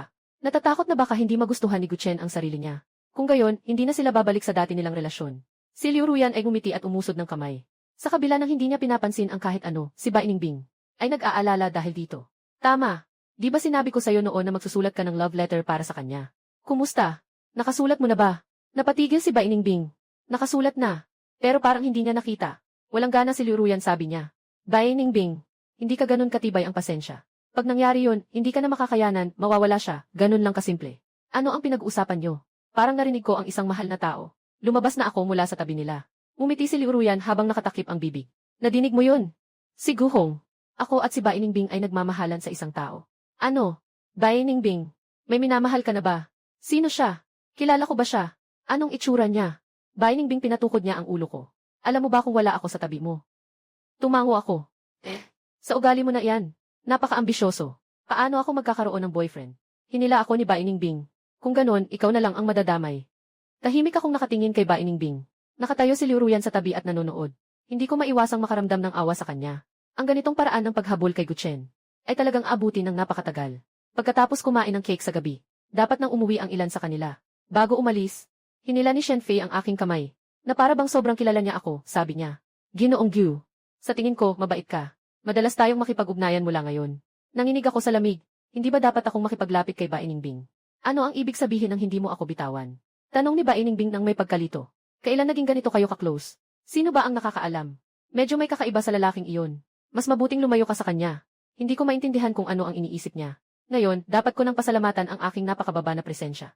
Siguradong makakalimutan na ni Shen Fei ang sarili niya bukas. Umiti si Bai Ningbing at sabi niya sa akin. Ayos lang. Ibig sabihin, tumaas ang interes mo. Nag-shake ako ng ulo. Hindi ko alam kung paano tumanggi. Hindi mo naman kailangang malaman, hindi ako magaling tumanggi sa iba. Nagbigay si Bai Ningbing ng isang tanong. Bakit mo ako tinanggihan? Tumingin ako sa kanya na may sama ng loob. Hindi ba kilala mo siya? At saka, kailan ba kita tinanggihan?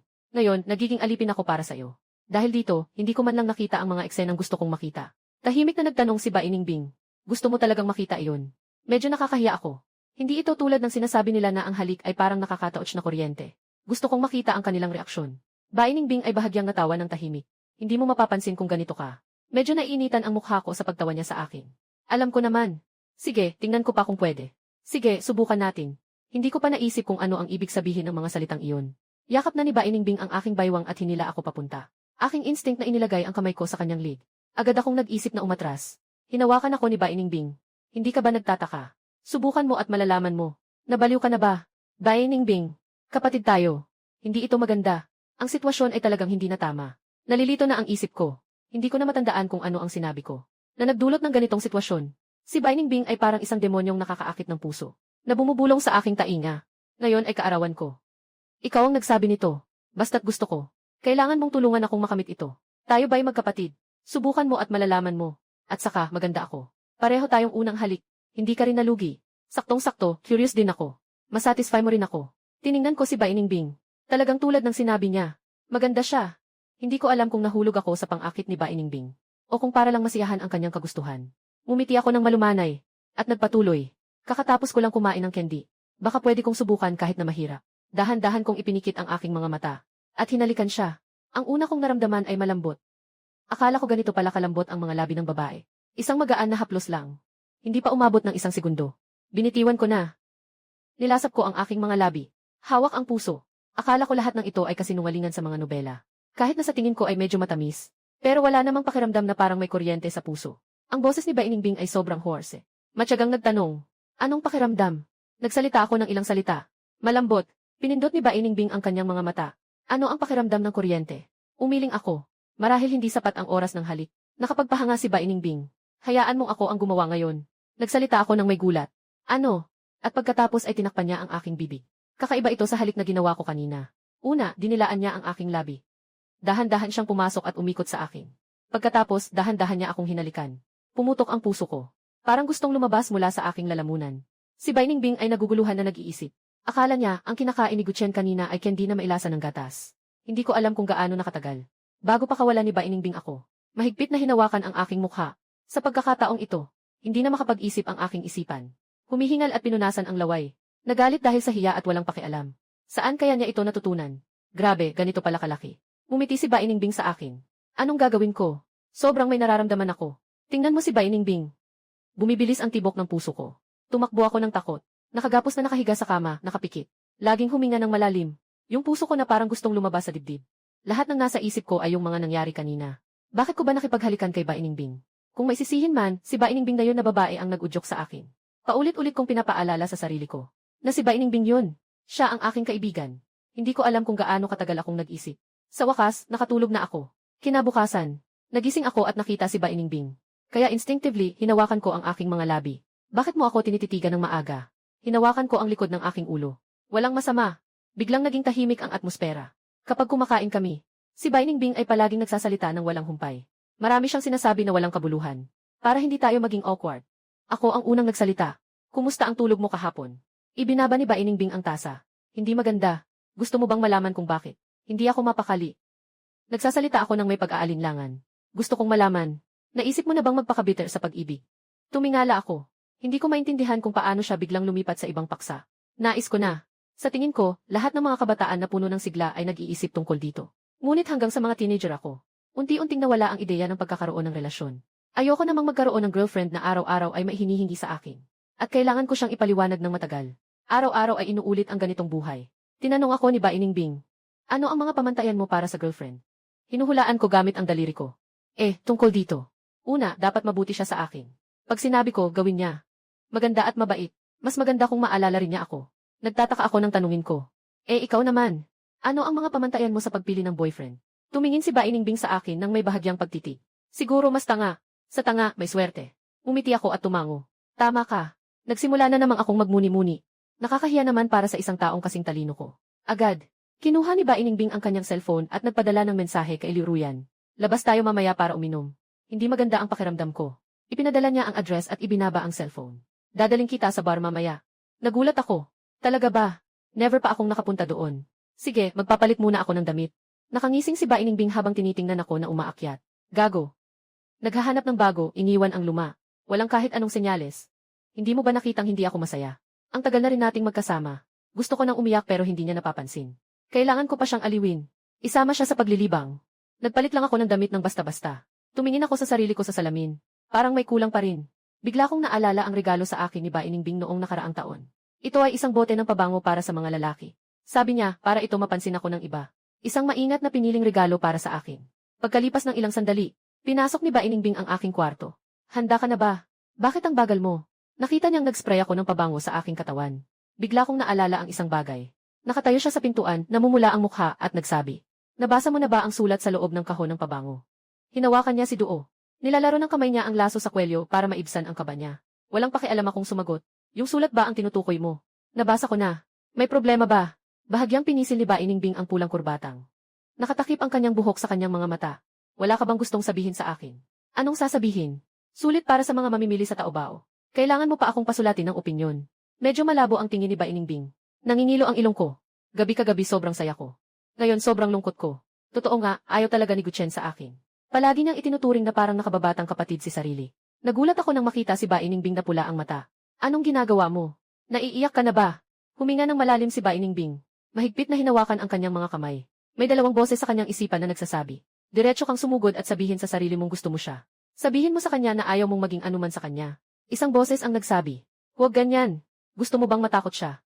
Baka hindi mo na rin magawang maging matalik na kaibigan. Ang ingay ng maliit na tinig sa isip ko.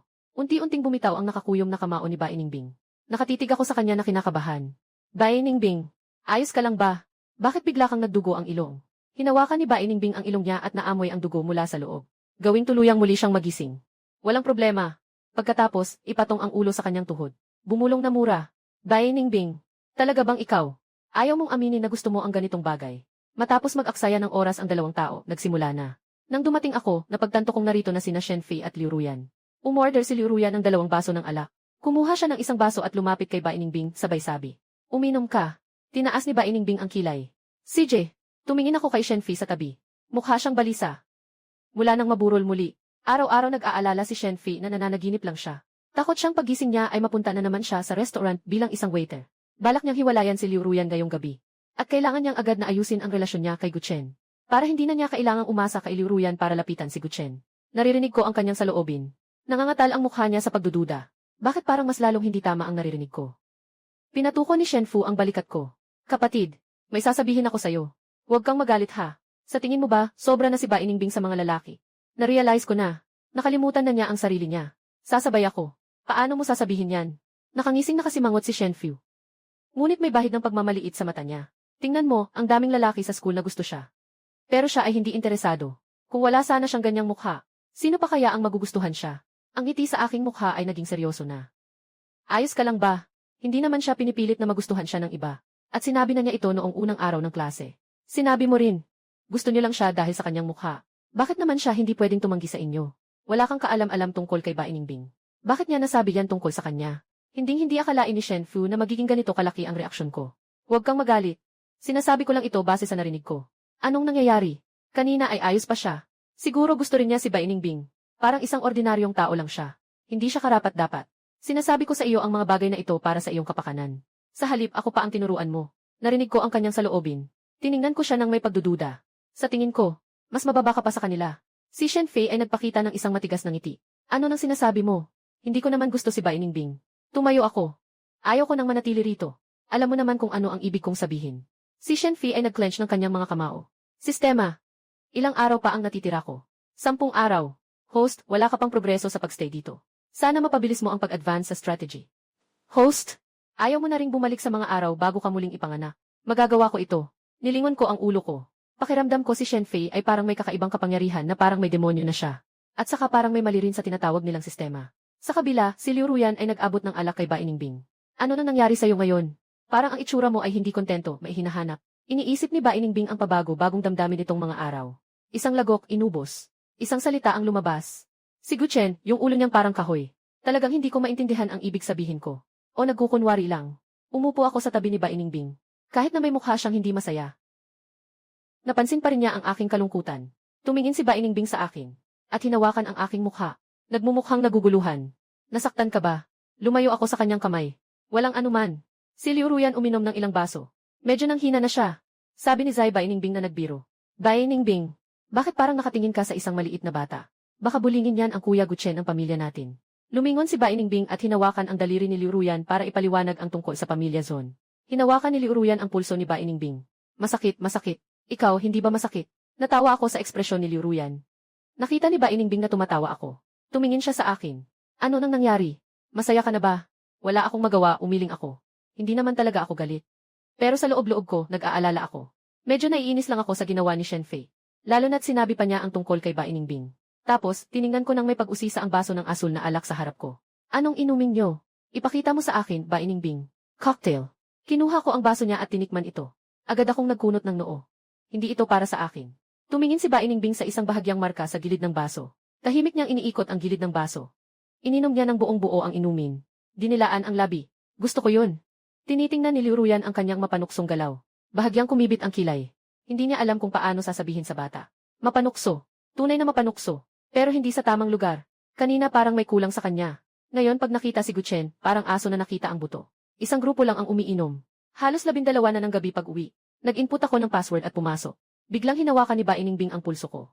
At dinala ako ng natataranta sa sofa. Itinaas ko ang aking ulo at inakusahan siya. Bai Ningbing, hindi ka naman magwawala dahil sa alak, di ba? Huwag kang mag-imbento ng gulo. Sobrang late na ngayon. Mabilis na maligo at matulog ka na. Isang patak ng tubig ang tumama sa aking pulso. Lumaki ang aking mga mata. Tumigil ang boses sa pagsasalita. Nagsalita si Bai Ningbing na may hikbi. Sinasermonan mo ako. Sa mga sandaling ito, wala nang bakas ng kanyang karaniwang mayabang na anyo si Bai Ningbing. Pinunasan ko ang mga luha sa kanyang mukha. Sa mahinahong tinig, sinabi ko, saan ba ako naging masungit sa'yo? Tingnan mo, pagod ka na. Masyado nang huli ngayon. Kailangan na nating magpahinga. Tama ba? Dahan-dahang kumiskis si Bai Ningbing sa aking kamay. At pagkatapos ay inihilig ang ulo niya sa aking balikat. Nagsabi siya ng may lungkot, patahimikin mo ako. Ang kanyang dibdib ay mahigpit na nakadikit sa aking dibdib. Parang nararamdaman kong sabay na ang tibok ng puso naming dalawa. Gusto kong itulak siya ng kaunti. Nang sinubukan kong magpuwersa, mas lalo niya akong niyakap. Wala akong magawa kundi haplusin ang kanyang ulo. Bai Ningbing, mabait. Huwag ka nang magalit. Umuwal si Bai Ningbing. Hindi ko alam kung gaano ako katagal nag-aliw sa kanya. Hanggang sa narinig ko ang mahina niyang paghinga. Doon ko lang siya pinakawalan na maihalong tawa at luha. Hindi ko akalain na nalasing si Bai Ningbing. At sobrang sensitibo pa pala. Naalala ko tuloy ang pagkabata namin. Noong panahong halos ibenta kami ni Bai Ningyong. Nang tumakas kami, nasaktan kami. Nakahiga siya sa ospital ng matagal. Hanggang sa lumabas siya. Si Bai Ningbing ay naging sobrang malapit sa akin. Minsan habang natutulog ako sa aking kwarto. Kinabukasan, makikita kong natutulog siya sa akin nang hindi ko alam. Isinandal ko siya sa kama gamit ang isang prinsesa na yakap. Natatakot akong mahulog siya kapag lasing. Kaya naglagay ako ng maraming unan sa sahig. Pagkatapos ay bumigkas ng hikbi at umakyat sa itaas para matulog. Nang magising ako kinabukasan, tanghali na, 12:00 na. Bumigkas ako ng hikbi at dahan-dahang bumaba. Wala akong nakita ni Anino ni Bai Ningbing. Kaya't umakyat ako muli at kumatok sa kanyang pinto. Matapos kumatok walang tumugon. Kaya't pinush ko ang pinto at pumasok. Bai Ningbing, ayos ka lang ba? Tinukso ko siya. Nagmumukhang naguguluhan si Bai Ningbing. Mabilis ang tingin. Sakit ng ulo. Hinawakan ko ang kanyang noo. Sinukat ko ang kanyang temperatura gamit ang thermometer. 37.4. Medyo may lagnat na ako. Siguro nagmamadali lang ako. Kaya nasabi ko na walang planong sabihin. Bai Ningbing, ikaw na ang maghubad ng damit mo. Tutulungan kitang magwalis. Nakangiti si Bai Ningbing habang tinitingnan ang mukha ko. Dahan-dahang umuo siya. Sige, kukuha ako ng tuwalya. Hintayin mo akong dalhin ang palanggana at tuwalya. Sumunod si Bai Ningbing at dahan-dahan niyang inalis ang kanyang pangitaas. Inihanda ko ang tuwalya. Isa-isa kong pinunasan siya. Dahan-dahan akong huminto. Hindi ko akalain na sa maliit niyang katawan ay mayroon palang mga ebs. Naisip ko kung ano ang tinitingnan ko. Biglang namula ang mukha niya. Hindi na niya magawang tignan pa. Ipinasok niya ang tuwalya na pinili niya kay Bai Ningbing sa kamay nito. Ikaw na ang bahala sa iba. Nagpungay si Bai Ningbing. Sa boses niya, Guchen. Hindi mo man lang ako iniisip ng maaga. Nagsalita ako. Humarap ako sa kanya habang nagpapaliwanag. Siyempre, nasasaktan ako para sa'yo. Ngunit may pagkakaiba ang lalaki at babae. Bumaling si Bai Ningbing. Sinampal ang likod ko. Ngayon mo lang nalalaman ang pagkakaiba ng lalaki at babae. Nakatapos ka na ba? Nandito na ako. Hinawakan ko ang kanyang mukha. Mas mabuti na ba? Mabait, uminom ka muna ng gamot. Tinutukan ako ni Bai Ningbing ng walang pagdilat. Ayaw kong uminom ng gamot. Hindi ko namamalayan na sobrang malambing ng tono ko. Alam ko ang kakaibang bisyo mo. Pwede ba akong magbigay ng gamot sa'yo? Kumuha ako ng isang piraso ng gamot para sa lagnat. Maingat kong pinabuka ang kanyang bibig. At pagkatapos ay inabot ko sa kanya ang isang baso ng tubig. Si Bai Ningbing ay nakatingin sa ibaba at mahinang bumuka ang bibig. Sumunod siya at nilunok ito. Nakita kong gumagalaw ang kanyang lalamunan. Itinaas ko ang kamay ko at hinawakan siya. Ano nang nangyari? Naiwan na ba? Buksan mo ang bibig mo, Bai Ningbing. Tama nga, nandoon pa ang gamot sa dila, hindi mo nalunok. Ibinigay ko ang baso sa tabi ng kanyang bibig. Walang anuman. Halika, uminom ka ulit. Uminom si Bainingbing ng isang malaking lago. Buksan ang bibig. Tingnan ko, lunukin mo itong gamot na ito. Ang galing-galing niya talaga. Pagkatapos ay kumuha ng isang candy at inabot sa kanya. Para sa iyong gantimpala. Puting niebe na candy. Isang pares ng mata ang hindi kailanman umalis sa akin. Nagsimula na akong magbiro sa kanya. Kung malaman ng mga tao sa paaralan na ang malamig na Diyosa ay may sakit, hindi man lang makain ng gamot, hindi ko alam kung ano ang iisipin. Si Bainingbing ay nagmumurmur habang nakakunot ang noo. Hindi ko naman sila iniintindi. Sige na, sige na. Matulog ka na. Babangon kita mamaya para kumain. Bumaba ako para maghanda ng almusal. Nalaman kong hindi siya maganda ang pakiramdam. Kaya naisip kong magluto ng lugaw para sa kanya. Pagkatapos kong pindutin ang rice cooker, pumunta ako sa taas para tingnan si Bainingbing. Nakikita ko siyang mahimbing ang tulog. Maingat na umalis ako. Umupo ako sa sofa. Kinuha niya ang cellphone at tiningnan ang grupo ng mensahe. Tara, pumunta kayo sa bahay ko para manood ng horror movies. Marami akong biniling snacks. Nagtype ako ng reply sa si Bainingbing na nararamdaman niya. Hindi na ako pupunta. Di nila alam na na-excite na sila lahat. Na-infecta si Bainingbing ng sipon. Hindi. Kailangan kong tingnan. Hindi ko pa siya nakitang may sipon. Kumagat ang labi ko at nag-reply. Mukhang nandito kayo para manood ng palabas. Noong panahong iyon, narinig ang tunog ng rice cooker. Naglagay ako ng isang mangkok at dinala ito kay Bainingbing sa kwarto. Hindi pa nagigising si Bainingbing. Ipinatong ko ang lugaw at tinawag siya. Ningbing! Bumangon ka, kumain ka ng kaunti bago matulog ulit. Bainingbing ay dahan-dahang bumukas ang mata. Kakagising lang.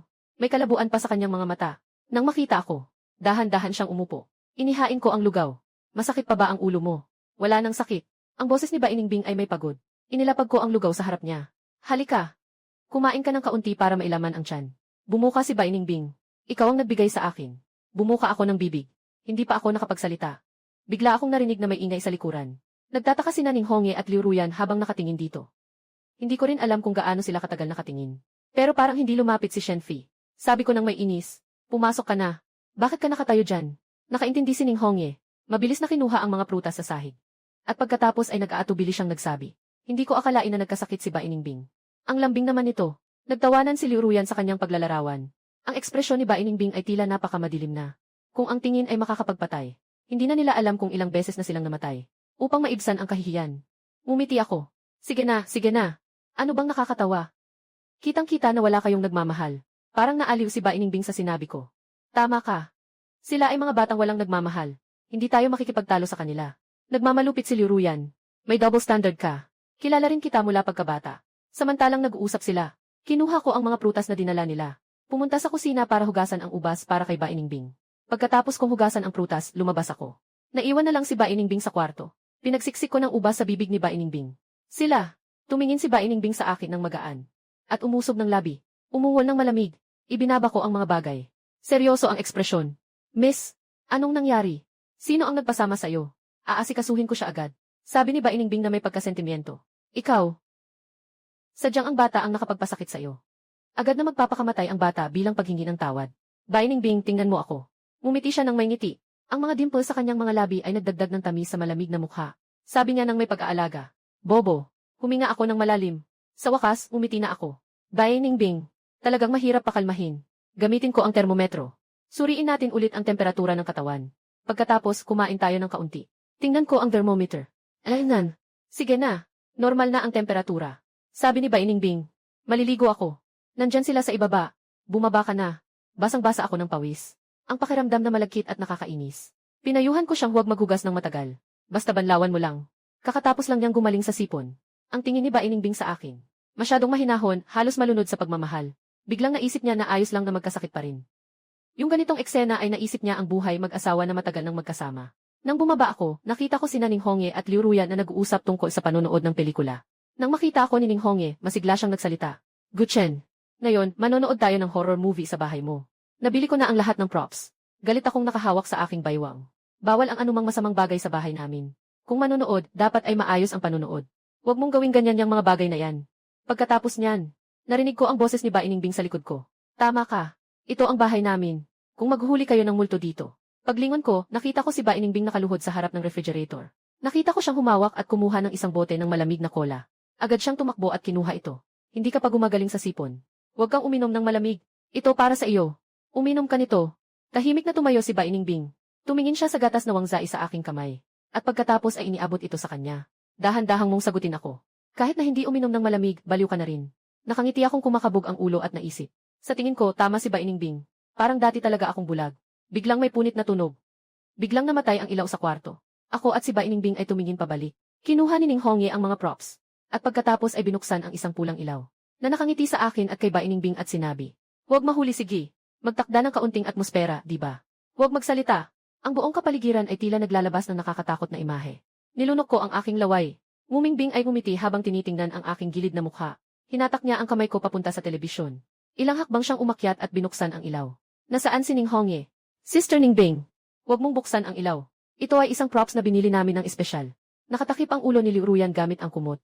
Sabay na rin nilang tawagin, "Bilisan nyo, patayin ang ilaw, bilisan nyo." Halos nawawala na ang pakiramdam ko. Tiningnan ni Bai Ningbing sila ng matalim. Pinapaalalahanan sila. "Ito ang bahay ko. Kung titingnan, maganda naman. Huwag na kayong magpasikat sa mga ganyan." Ning Hongye kay Liu Ruyan sabi, "Sige na, dahil kay Ningbingji at Guchen. Pinapalampas kita ngayon." Dapat sana nagdusa sila ni Liu Ruyan sa isang tawanan ngayon. "Bukas, mag-post ka ng isang pangit na litrato ng sinuman sa iyong circle of friends."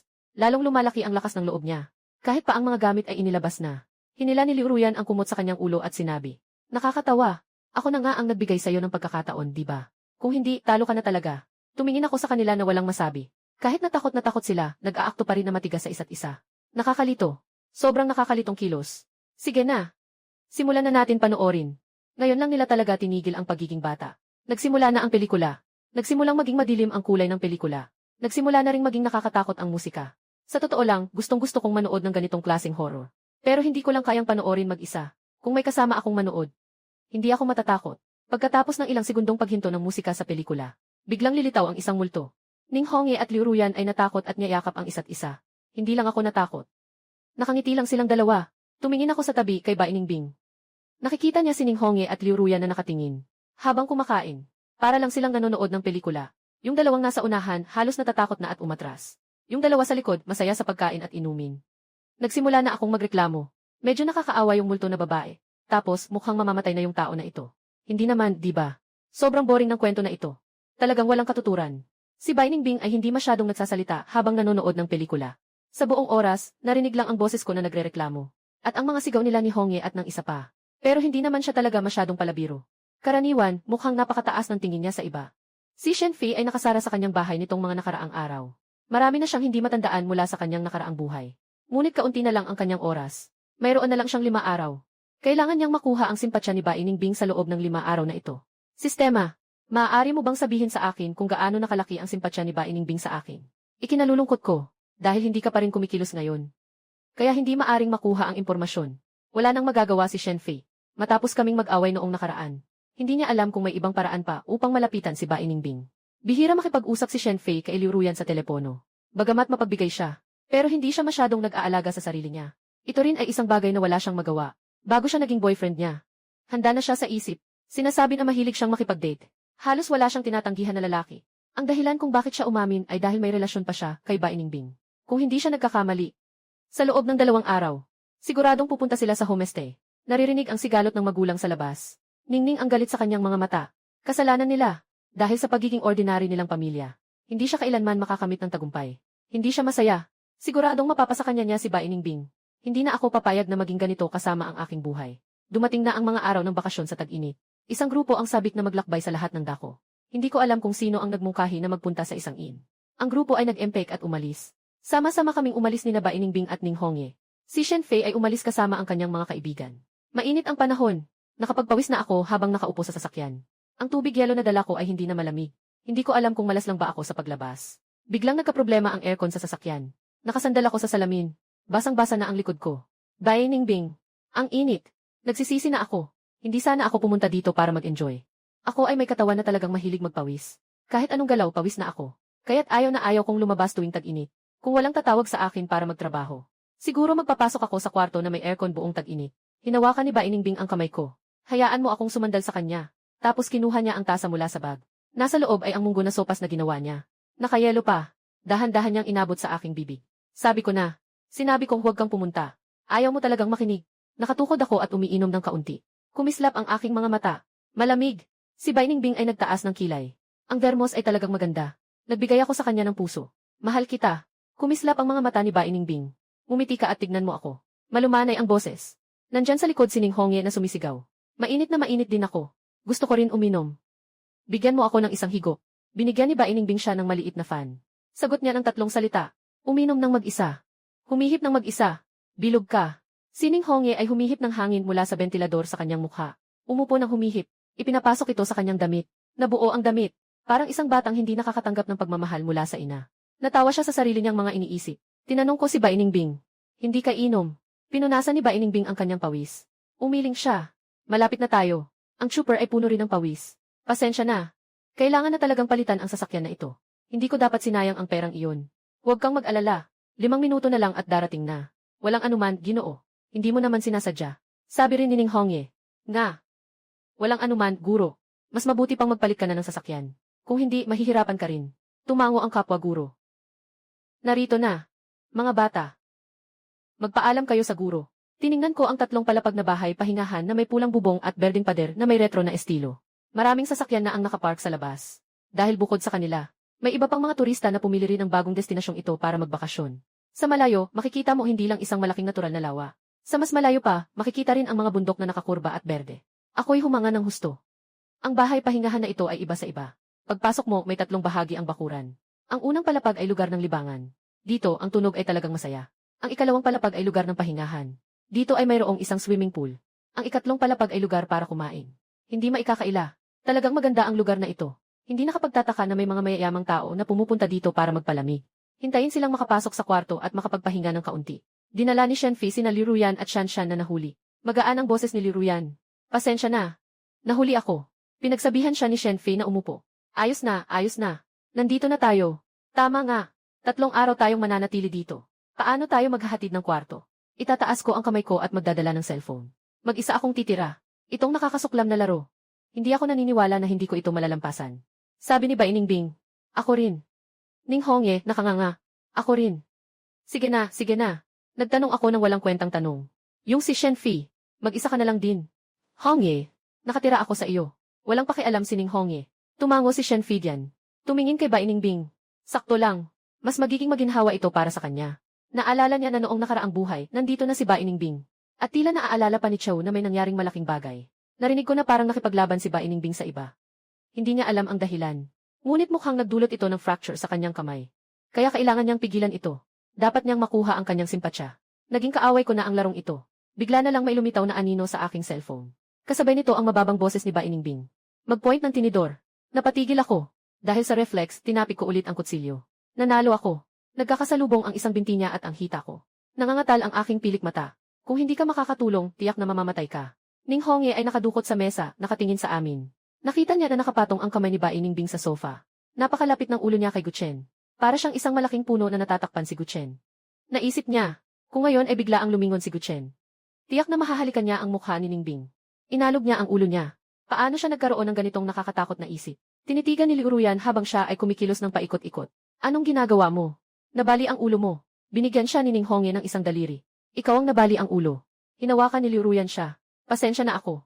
At saka nagsalita ng dahan-dahan. Wala kang utak na ganito. Ning Hongye ay hinawakan siya sa leg. Papatayin kita.